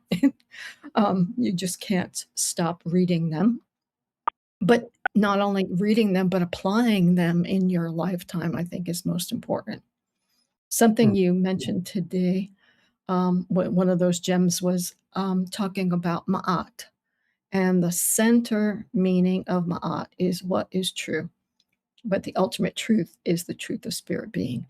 And I just, again, another gem that you share throughout the books, that there's so many of them. And I haven't received the mental health book as yet. I received the guidebook, but I did download the ebook. And so I'd take turns. I'll read the awakening book in the morning, and I'll try the mental health book in the evening. Mhm. But I also was very grateful to have the opportunity to do a little bit of proofreading on those. Hetep. Dua. Hetep. Dua for your words, your kind words, and again, dua to the ancestors and to the Atneter and Neberger. These gems that he Amenemopet says something. Uja Sebai, do you foresee applying this work in clinical trials? And that's an interesting idea. I was thinking about that some months ago. I was telling Sarmat that from applying this in a therapeutic kind of context setting, that maybe some of you who are psychologists who may want to have maybe separate talks or separate meetings for discussions on that topic, and maybe it can be the subject of a future work. Thinking about this as not necessarily psychotherapy, but as in a counseling therapeutic context. So that's something perhaps we can discuss in the near future. Peace and blessings. Can I be heard? Nee, we can hear you. Oh, okay. Well, thank you, brother. I was invited on by a sister who studies Kemet. In fact, she came to my house and we did some Kemet yoga. I've heard so very, very much about it. This is Brother Forrest calling out of Newark, New Jersey. And I've heard so much about Kemet. I know very little, but listening to you today, my dear brother, I would like to step on that road and journey and learn more. And also, I have a network with 24 different shows open Monday through Sunday. I'm not going to mention it out of respect that you don't do that when you go on other people's networking unless the permission is given. But the bottom line is I like to ask you two things, brother. Number one, the book, does that come in CD form? And the reason why I ask is because I'm working with my vision. All right, I've been a vegan now for 13 years, and I'm getting a little more clarity with the herbs and my diet. And secondly, do you have one on nutrition? Does everything come in the book, or can we get that on CD, my brother? Thank you. Dua for your kind words. We have moved on from CDs. We haven't produced any CDs like for 20 years, I think so. Everything is digital now. And as far as the other topic, we have one book that was written in, the final version was 2002, which is Kemetic Diet. And I'm currently working on a follow-up, with all the researches that have been done in the last 25 years that adjust what was said in that particular title. So that's coming as well. But as far as your first question, no more CDs, really, no more. Right. Somebody else had another question about if we had for like reading impaired or anything like that. If we had any books translated. Maybe like a large fonts or But something. also, can you share how you do it Uja. with the Oh, just a minute. the iPad that I have? Like how you can listen to it. Mm-hmm. Yeah, if you get the ebook, you Thank can you. use it on a tablet, on the computer, on an iPad. All those are, And they'll read it out loud. and they can read it also. Those systems, they can read it out loud as well. So that makes it a little more accessible, I think. especially if anyone is visually impaired, things of that nature. Nee, go ahead. Whoever was speaking. Sebai, it's Sarma Nee, I was just going to emphasize that if you purchase the Kindle version of the books, they can be read out loud, as Sebai was referencing. And so, as an alternative to a CD, if you have a electronic or digital reader, it can be read out loud in audio. Well, in the spirit of what the brother was talking about, consciousness, and brother, one more time, could I get the correct pronunciation of your first name, of your attribute, your name? Muata Ashby, is that what you mean? Yes, sir. Mm-hmm. Muata, am I saying it correctly? Yeah, M-U-A-T-A. Okay, Muata, okay. Yeah, well, just thinking about what the sister said, and thank you for the Kindle version. Sometimes it's just a matter of, and I understand you guys have to do what you do on your end, putting out information. Also, I would assume, are you on Facebook, brother, or is there some other way that you can be accessed where you can actually listen and YouTube or anything like that, so I can get a little step up. So next time I come to one of your meetings, at least I'll be have a little a foot in the door with some of what Kemet is all about and what it and it represents. As far as Facebook, no, I will not be on. I personally will not be, but others in our group are. Which is And we have a Facebook page, but we don't do. There is a Facebook page, but we don't do live. Nothing. Right. Like this particular presentation will be on YouTube, our YouTube channel, and there was one that was done last night, and there are other, dozens and dozens of free things on there.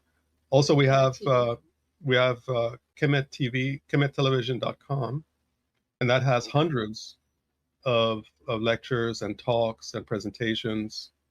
And Basabaka, if you can put the in the chat, I thought if you had already done it, I guess. And you can go to EgyptianMysteries.org for more information about courses that are ongoing and presentations and programs and things. So KemetTelevision.com, EgyptianMysteries.org are good sources. And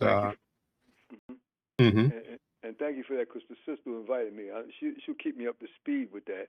And just to let you know, going forward, I may be reaching out to you if it's okay. Going forward, not right away. Just want, like I said, get to know certain things, and it's good when you show an interest in something as valuable as Kemet, because it's resonate with my spirit. But up here in Newark, New Jersey, once a year I do a big health forum, and last year we were blessed to have Dr. Layla Africa's wife, Dr. Stevenson, came in along with Thurston Bilal, who worked with Dr. Sebai. So that's why I was asking about the nutrition. But I'm definitely going to be looking in that direction, because I'm always looking at ways to keep my temple correct. So I just wanted to say that, brother. But I will be studying and looking in different places.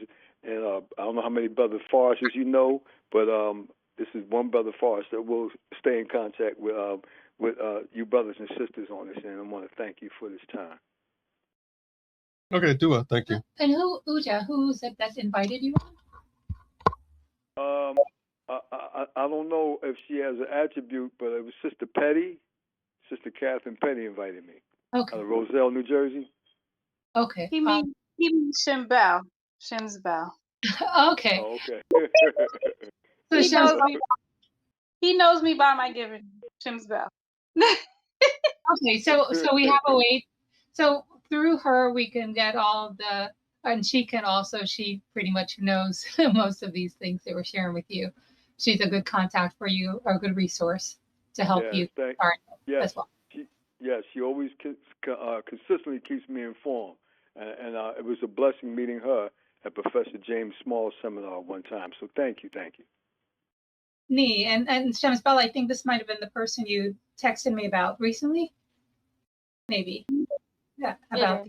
Okay. Yeah. Okay. So I was asking Sibama about it today, and I was gonna, I wanted it to come out here, so it did come out here. So yeah, do share.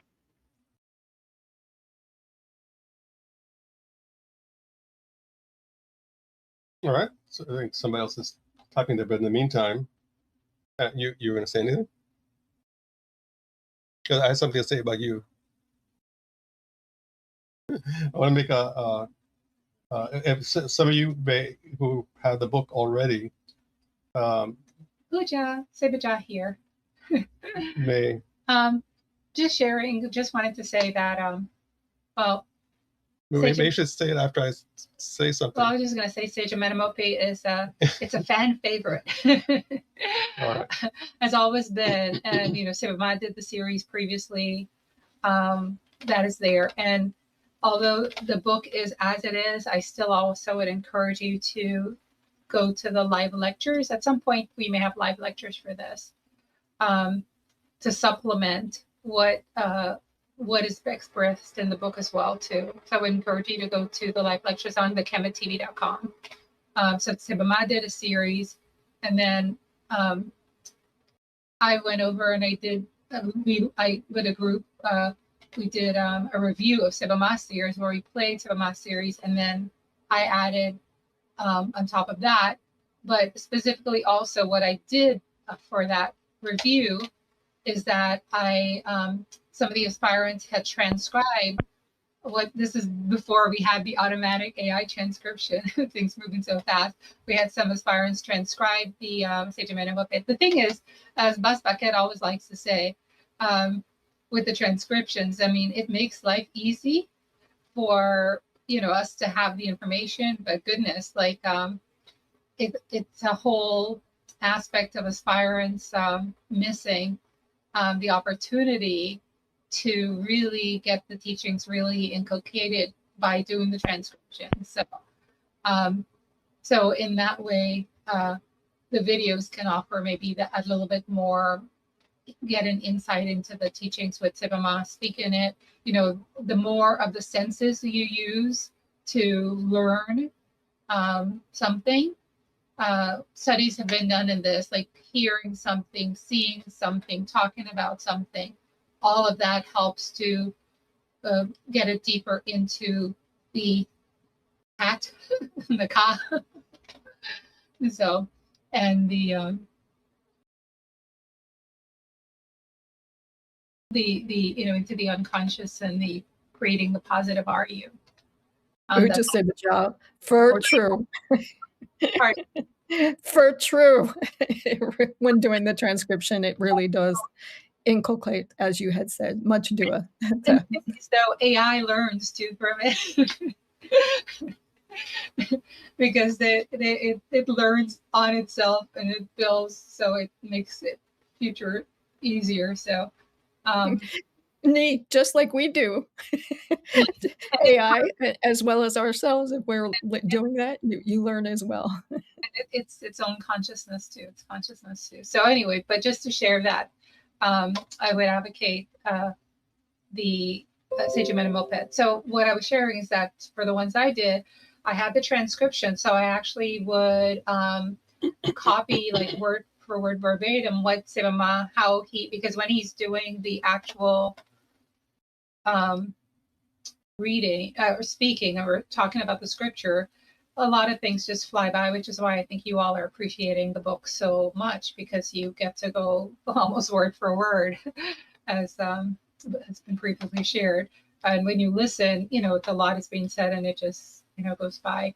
So when I did the review, I was able to use the transcribed copies and quote Sibama a lot and put those quotes on slides. And then we paused to we would listen to what Sibama said, and then we would actually pause to review what was said by having the words there. And that's on chemitv, right? That's in chemitv. And then, I would share additionally, and others would offer insights as we went through it that way. So those are other ways to supplement and to expand on the text also, which is very precious. And I don't think did you use the transcriptions previously for this? Partially. Partially. But it right? wasn't completely done back in 2019. So it was only part. Yeah. So Azerbaijan has kind of hopes like to bring forth those scripted transcription lectures and somehow maybe integrate them with Those are this. integrated in this. Actually. All of it? Yeah, all of those. All those lectures were In 2019, there was an earlier. No, that was the ones not, that were transcribed. Yeah, that was incorporated here. Okay. Okay, so that's what I wanted to share, that those resources are available. And for those who did the level 2 BASU Jeffnetter recertification too, you would recognize the first part of the book, which talked about the kara and the Jeffnetter and the kara. Sebai actually had done I think the first 2 lectures that we presented. The prologue. The first 2 or 3, Sebai actually presented that prologue for those presentations in the very beginning. I would like to have those lectures be made because I'm not sure if they're on Kemet TV since they were part of level 2. I have to look at that and put them with the Kemet TV as well too. Cluster. Good talk. Yes, I wanted to say a couple of words here. I'm looking at the PDF of the book. You can see the extensive nature of it. This is the book is divided into 2 parts, 3 parts. The first part is the trilinear translation of the Amenemopet text. And I presented today maybe about 5 verses or something, 5 or 6 verses maybe. And so this is all that is in the book. And then part 2 is the extended commentaries.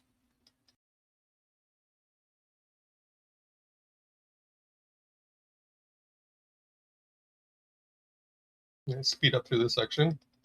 The whole book is about 600 pages.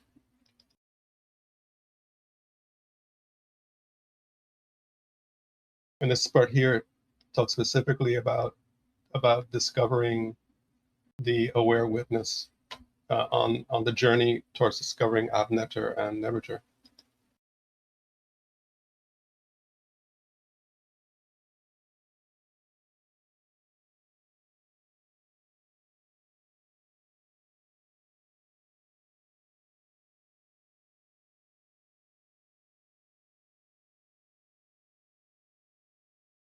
And there's a verse that talks about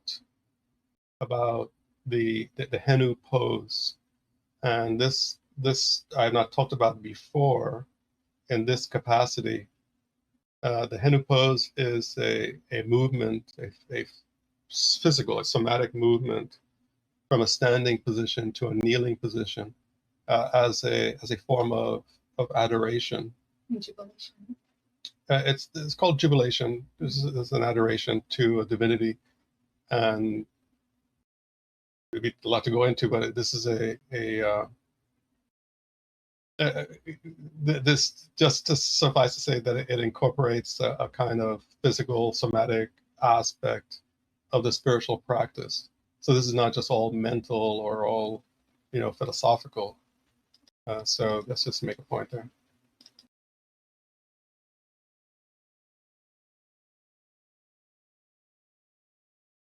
And I didn't mention this one. I'd like to leave this very next to last statement that Amenemopet talks about how a person who is practicing serenity should detach from those people who are practicing Shem or heated life. And he also explains that one should not feel bad about that because God will take care of them. God will look after them. A lot of people think that they have to be compassionate and to be good, and to take care of those, even those who are bad people, and being compassionate. No, he says no. That's not being compassionate. He doesn't say it, but it's actually being foolish, because you're contaminating yourself with another person's unrighteousness and their psycho illness, their psycho. Well, you get where I'm getting at. That you're going to try to be helping a person and contaminating yourself with their heated behavior and feelings and desires. It's illusory. So that's one important point, that he has a compassionate heart in that context, and that of course helps to develop your positive RU.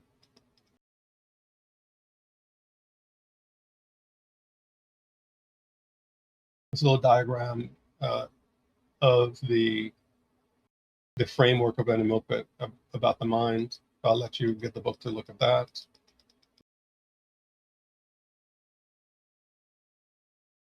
At the end of the commentary, there are some special essays. So that's why I say it's like a part 3. And these are like overarching themes that are indicated by the overall scripture.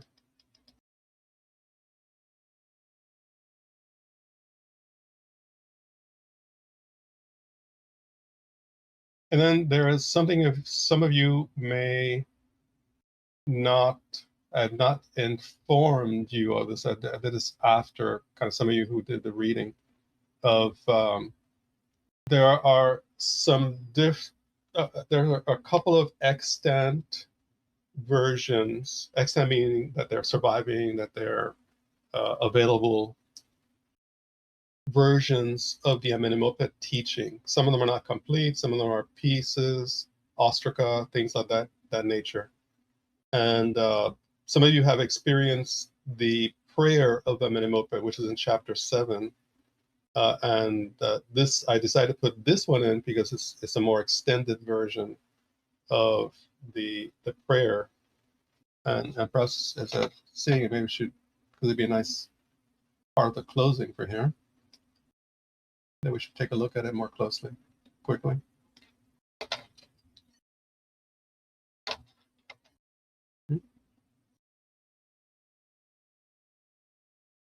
Hang on a second.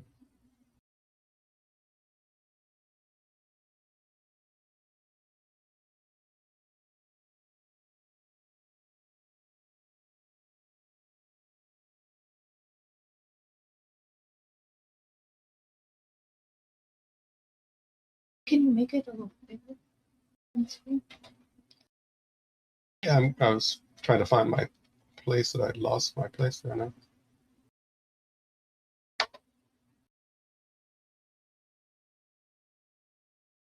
Here.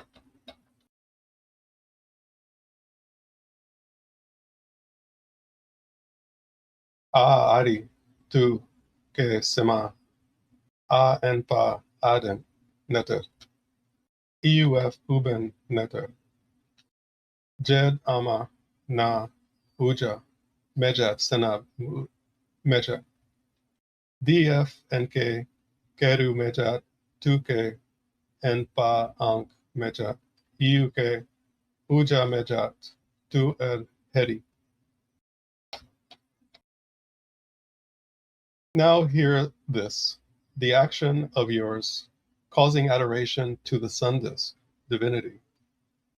It is an adoration to a shining divinity, resplendent and effulgent, with vital life force and enlightenment for the mind. Utter the following words, O divinity of the sun.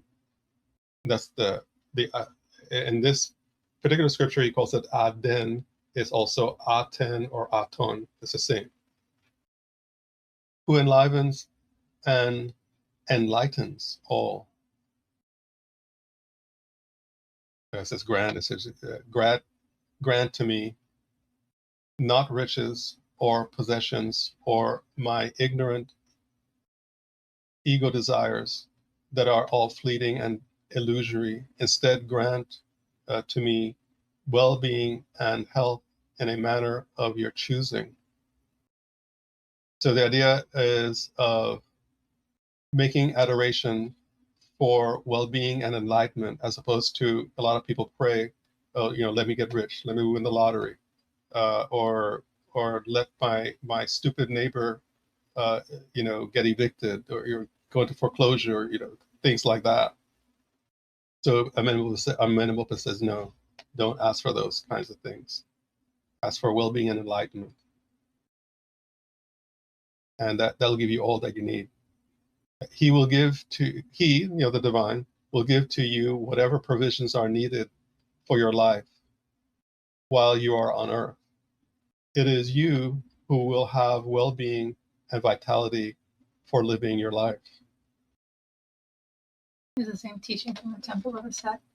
Never the last part there. Okay. So I wanted to say a final word here. I'm looking at the PDF of the book, as you see, and Sebai did not have, due to the publishing schedule that I have. She did not have a chance to look at the full book, but she did go. She did have a chance to look at some of it, and you read through the scriptures and the first part of the commentary, the first chapter maybe.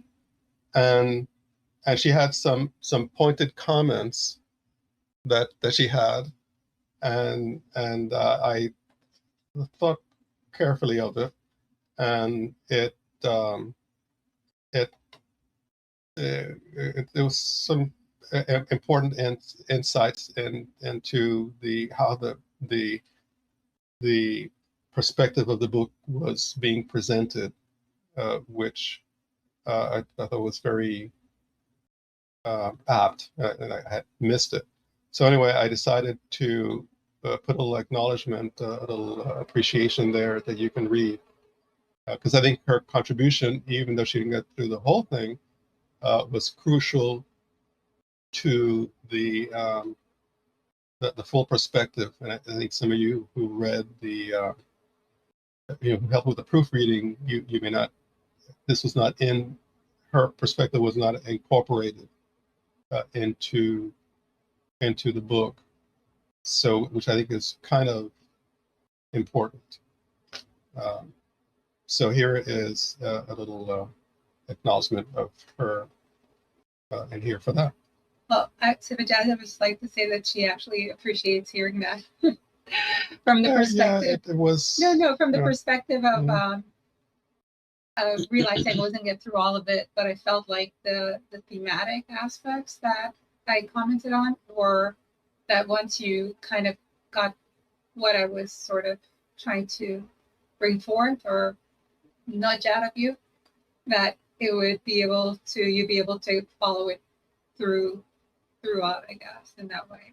If there was anything further that needed to be, in that same alignment. But that's kind of, I was like, well begun is half dead. So at least if there. And it's I think it's just like Sebai and I, that we kind of have different perspectives sometimes and things like that.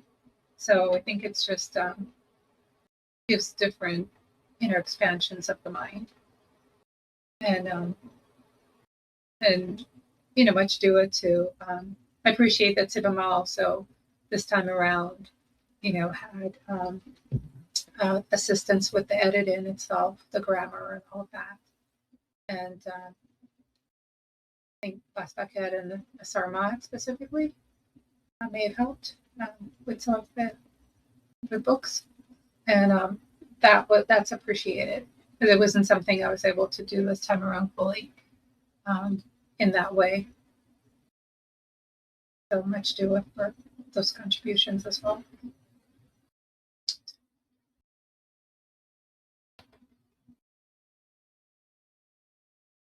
Because sometimes back in the day when Sebai would do a lot of editing for Sebai. I'm not going to respond to this, so you can say whatever you want. So sometimes she would have a lot to say, I guess. So, but these books I was telling Sebai in the because as you said, his editing process and his production process of wanting to get these out, the timeline didn't really work with my process. And I hope to do justice with the Ra and Heteru one, the next one. So I guess I appreciated what he shared, because I actually hadn't heard anything about the feedback that I offered, and I didn't even have a time to really discuss it with him or get his thoughts about it. So I wasn't sure if it helped or not. So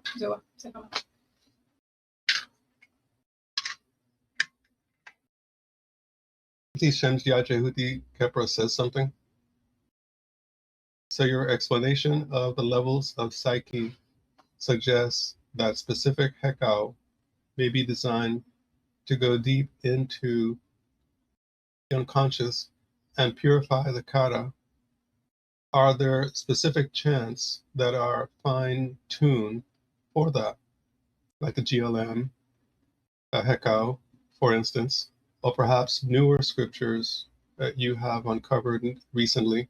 Or is it necessary to repeat hekau such as the daily chants or Shatav Netter innumerable times, so that it generates psychic energies to purify and break down, then remove those deeper unconscious impressions?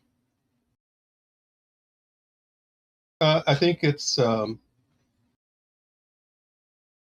first of all, in the Awakening book, another chapter of the Prayer Heru was revealed that, and this is also, I think, in the Ra and Het Heru, that's not come out yet, that talks about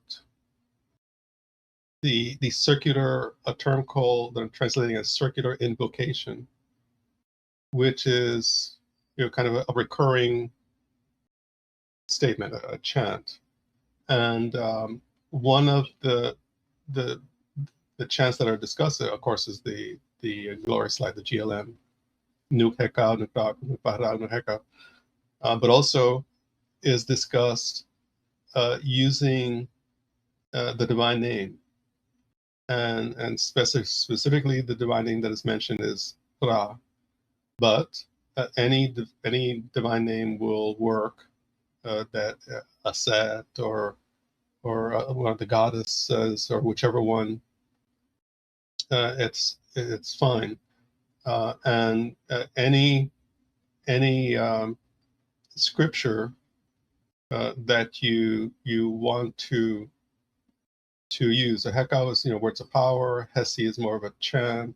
Shmai is more like singing. But keeping in mind that when you're doing singing is more like a devotional, more like a worship. But when you're doing more like a chant, that is it can be related to your preference in the scripture with something that is that there are some outline chants or some outline statements that can be used.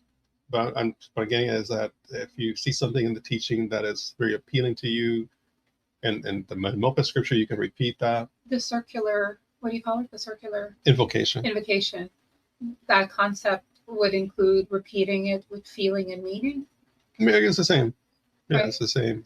So then that would that relates to, I guess, what resonates with you, even let's say sometimes at a specific time, or right, and that can change. It can change. Like something that's resonating this year, you may be graduating to a different one, something like that. That's possible too. And the main hekau that one has, if one understands the main hekau that one has, that one has already chosen and been working with as like one's foundational hekau, then one does not have to switch to something else. Right, because it's making grooves of RU and Right. it's setting up, it's reformatting your mind. And, So and all the hekau are basically to allow you to connect with, remember, attune to, experience, lead you to, through the sages, the experience your own deeper essence. So in that way, it you still have your main one, and then other ones are inspirational, and they can be done in addition to your main one. And sometimes aspirants may change their main one because maybe they something at a different level of their spiritual evolution has more meaning. So then that's okay. But you don't want to just kind of just be going from one to the other, one to other, because you could do that, but it'd be really advanced personality that they all like to understand that they all are doing the same thing. So that way they are working in the same groove, I guess. yeah, the analogy of the digging the well. Right. But for most aspirants starting out, you kind of need to focus on, you have your main one related maybe to your tutelary divinity, and then you have other ones that come along throughout the teachings, because otherwise you'd be constantly switching. That happens like every time you do a different myth, and then we have the hekau related. Yeah, a lot of people run into that. Everyone like, what do I do? Do I switch? Do I not switch? Well, there's another point that should be remembered also, that the chant practice is not meant to be perpetual, meaning it's meant to be perennial. You have the same one, it could last for years or your lifetime, but it's not meant to be perpetual, so you're chanting it all the time. Or like, for instance, you're doing your spiritual practice, you're doing your meditation, say, and then you start with a few minutes of chant to settle the mind and to reframe the energies of the personality. But at some point, you can let the chant go and go into a silence, and this is discussed in the Hira and Heteru scripture, where after the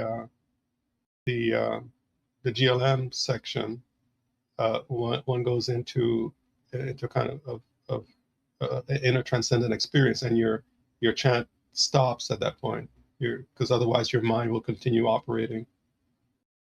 So it has its use, it has its purpose. As you said, it can develop a purity, develop, like I was saying, to reframe the energies, reconfigure the energies of the mind, and to some degree reconfigure the brain, physically as well.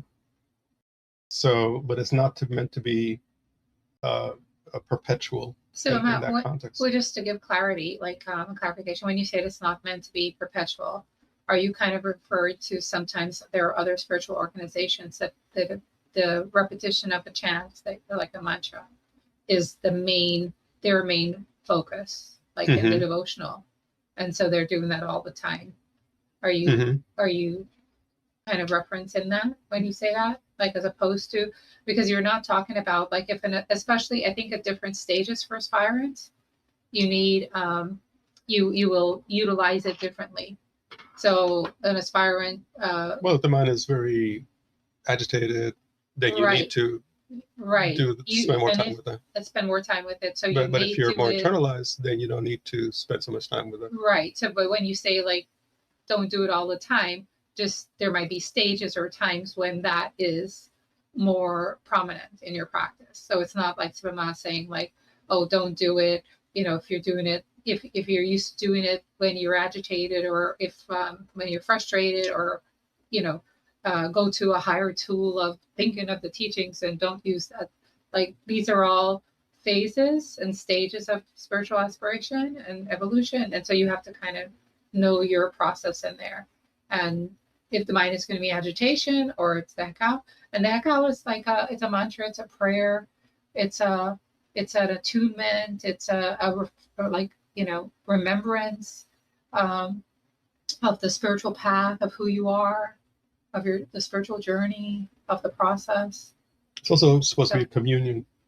Because At a higher level, right, the communion. But I guess I'm speaking about if you're doing it for agitation and you're working through that before you get to the communion, it's still going to.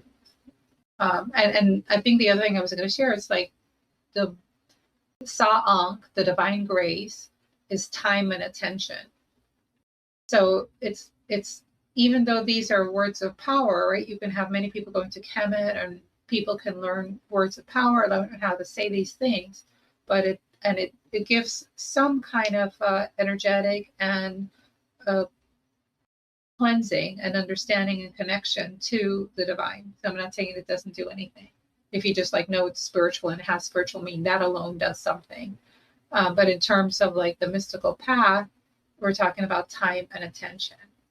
So if you put in time and attention to a specific hekau, and then somehow something else comes along and you read about it and you said, you know, or someone says, hey, this is like really, you know, a really good one here. And so you decide to do that one and just like repeat it, rote, but you don't have a connection to, like Maat said, you're not doing the time or attention. You're just doing it because you understand it's supposed to be, you know, somebody said it was more powerful. That won't really help you with the Sa'ankh, which is the protective divine energy that, you know, gives you insight and intuition into your own deeper spiritual essence.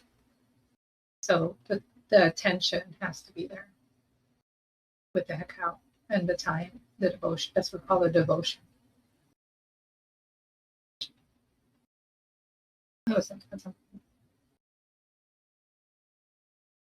This is a follow-up here.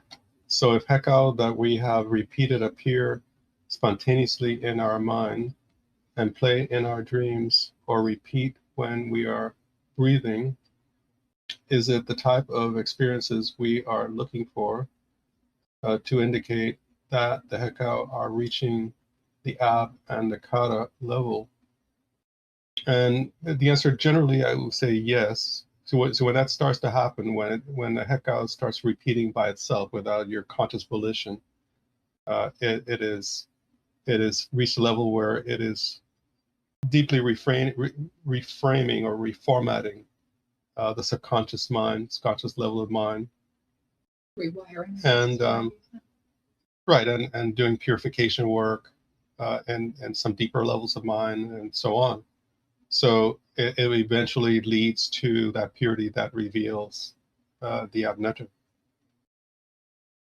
Thank you for these clarifications. This question is being asked to apply in conjunction with the wisdom from the frustration on the spiritual path discussion from Sebai.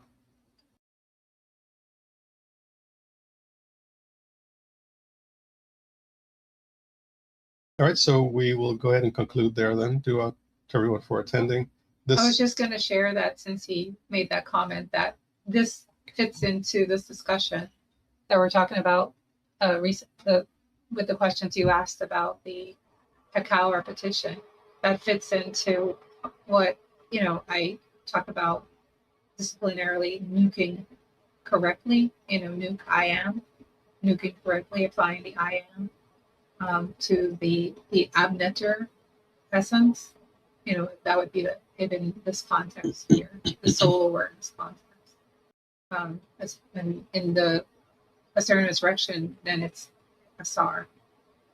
So, but this still is all in that context of nuking correctly the disciplinary aspect of sound Nevager, having awareness of Nevager, the disciplinary aspect of remembering, going back to remember your deeper essence.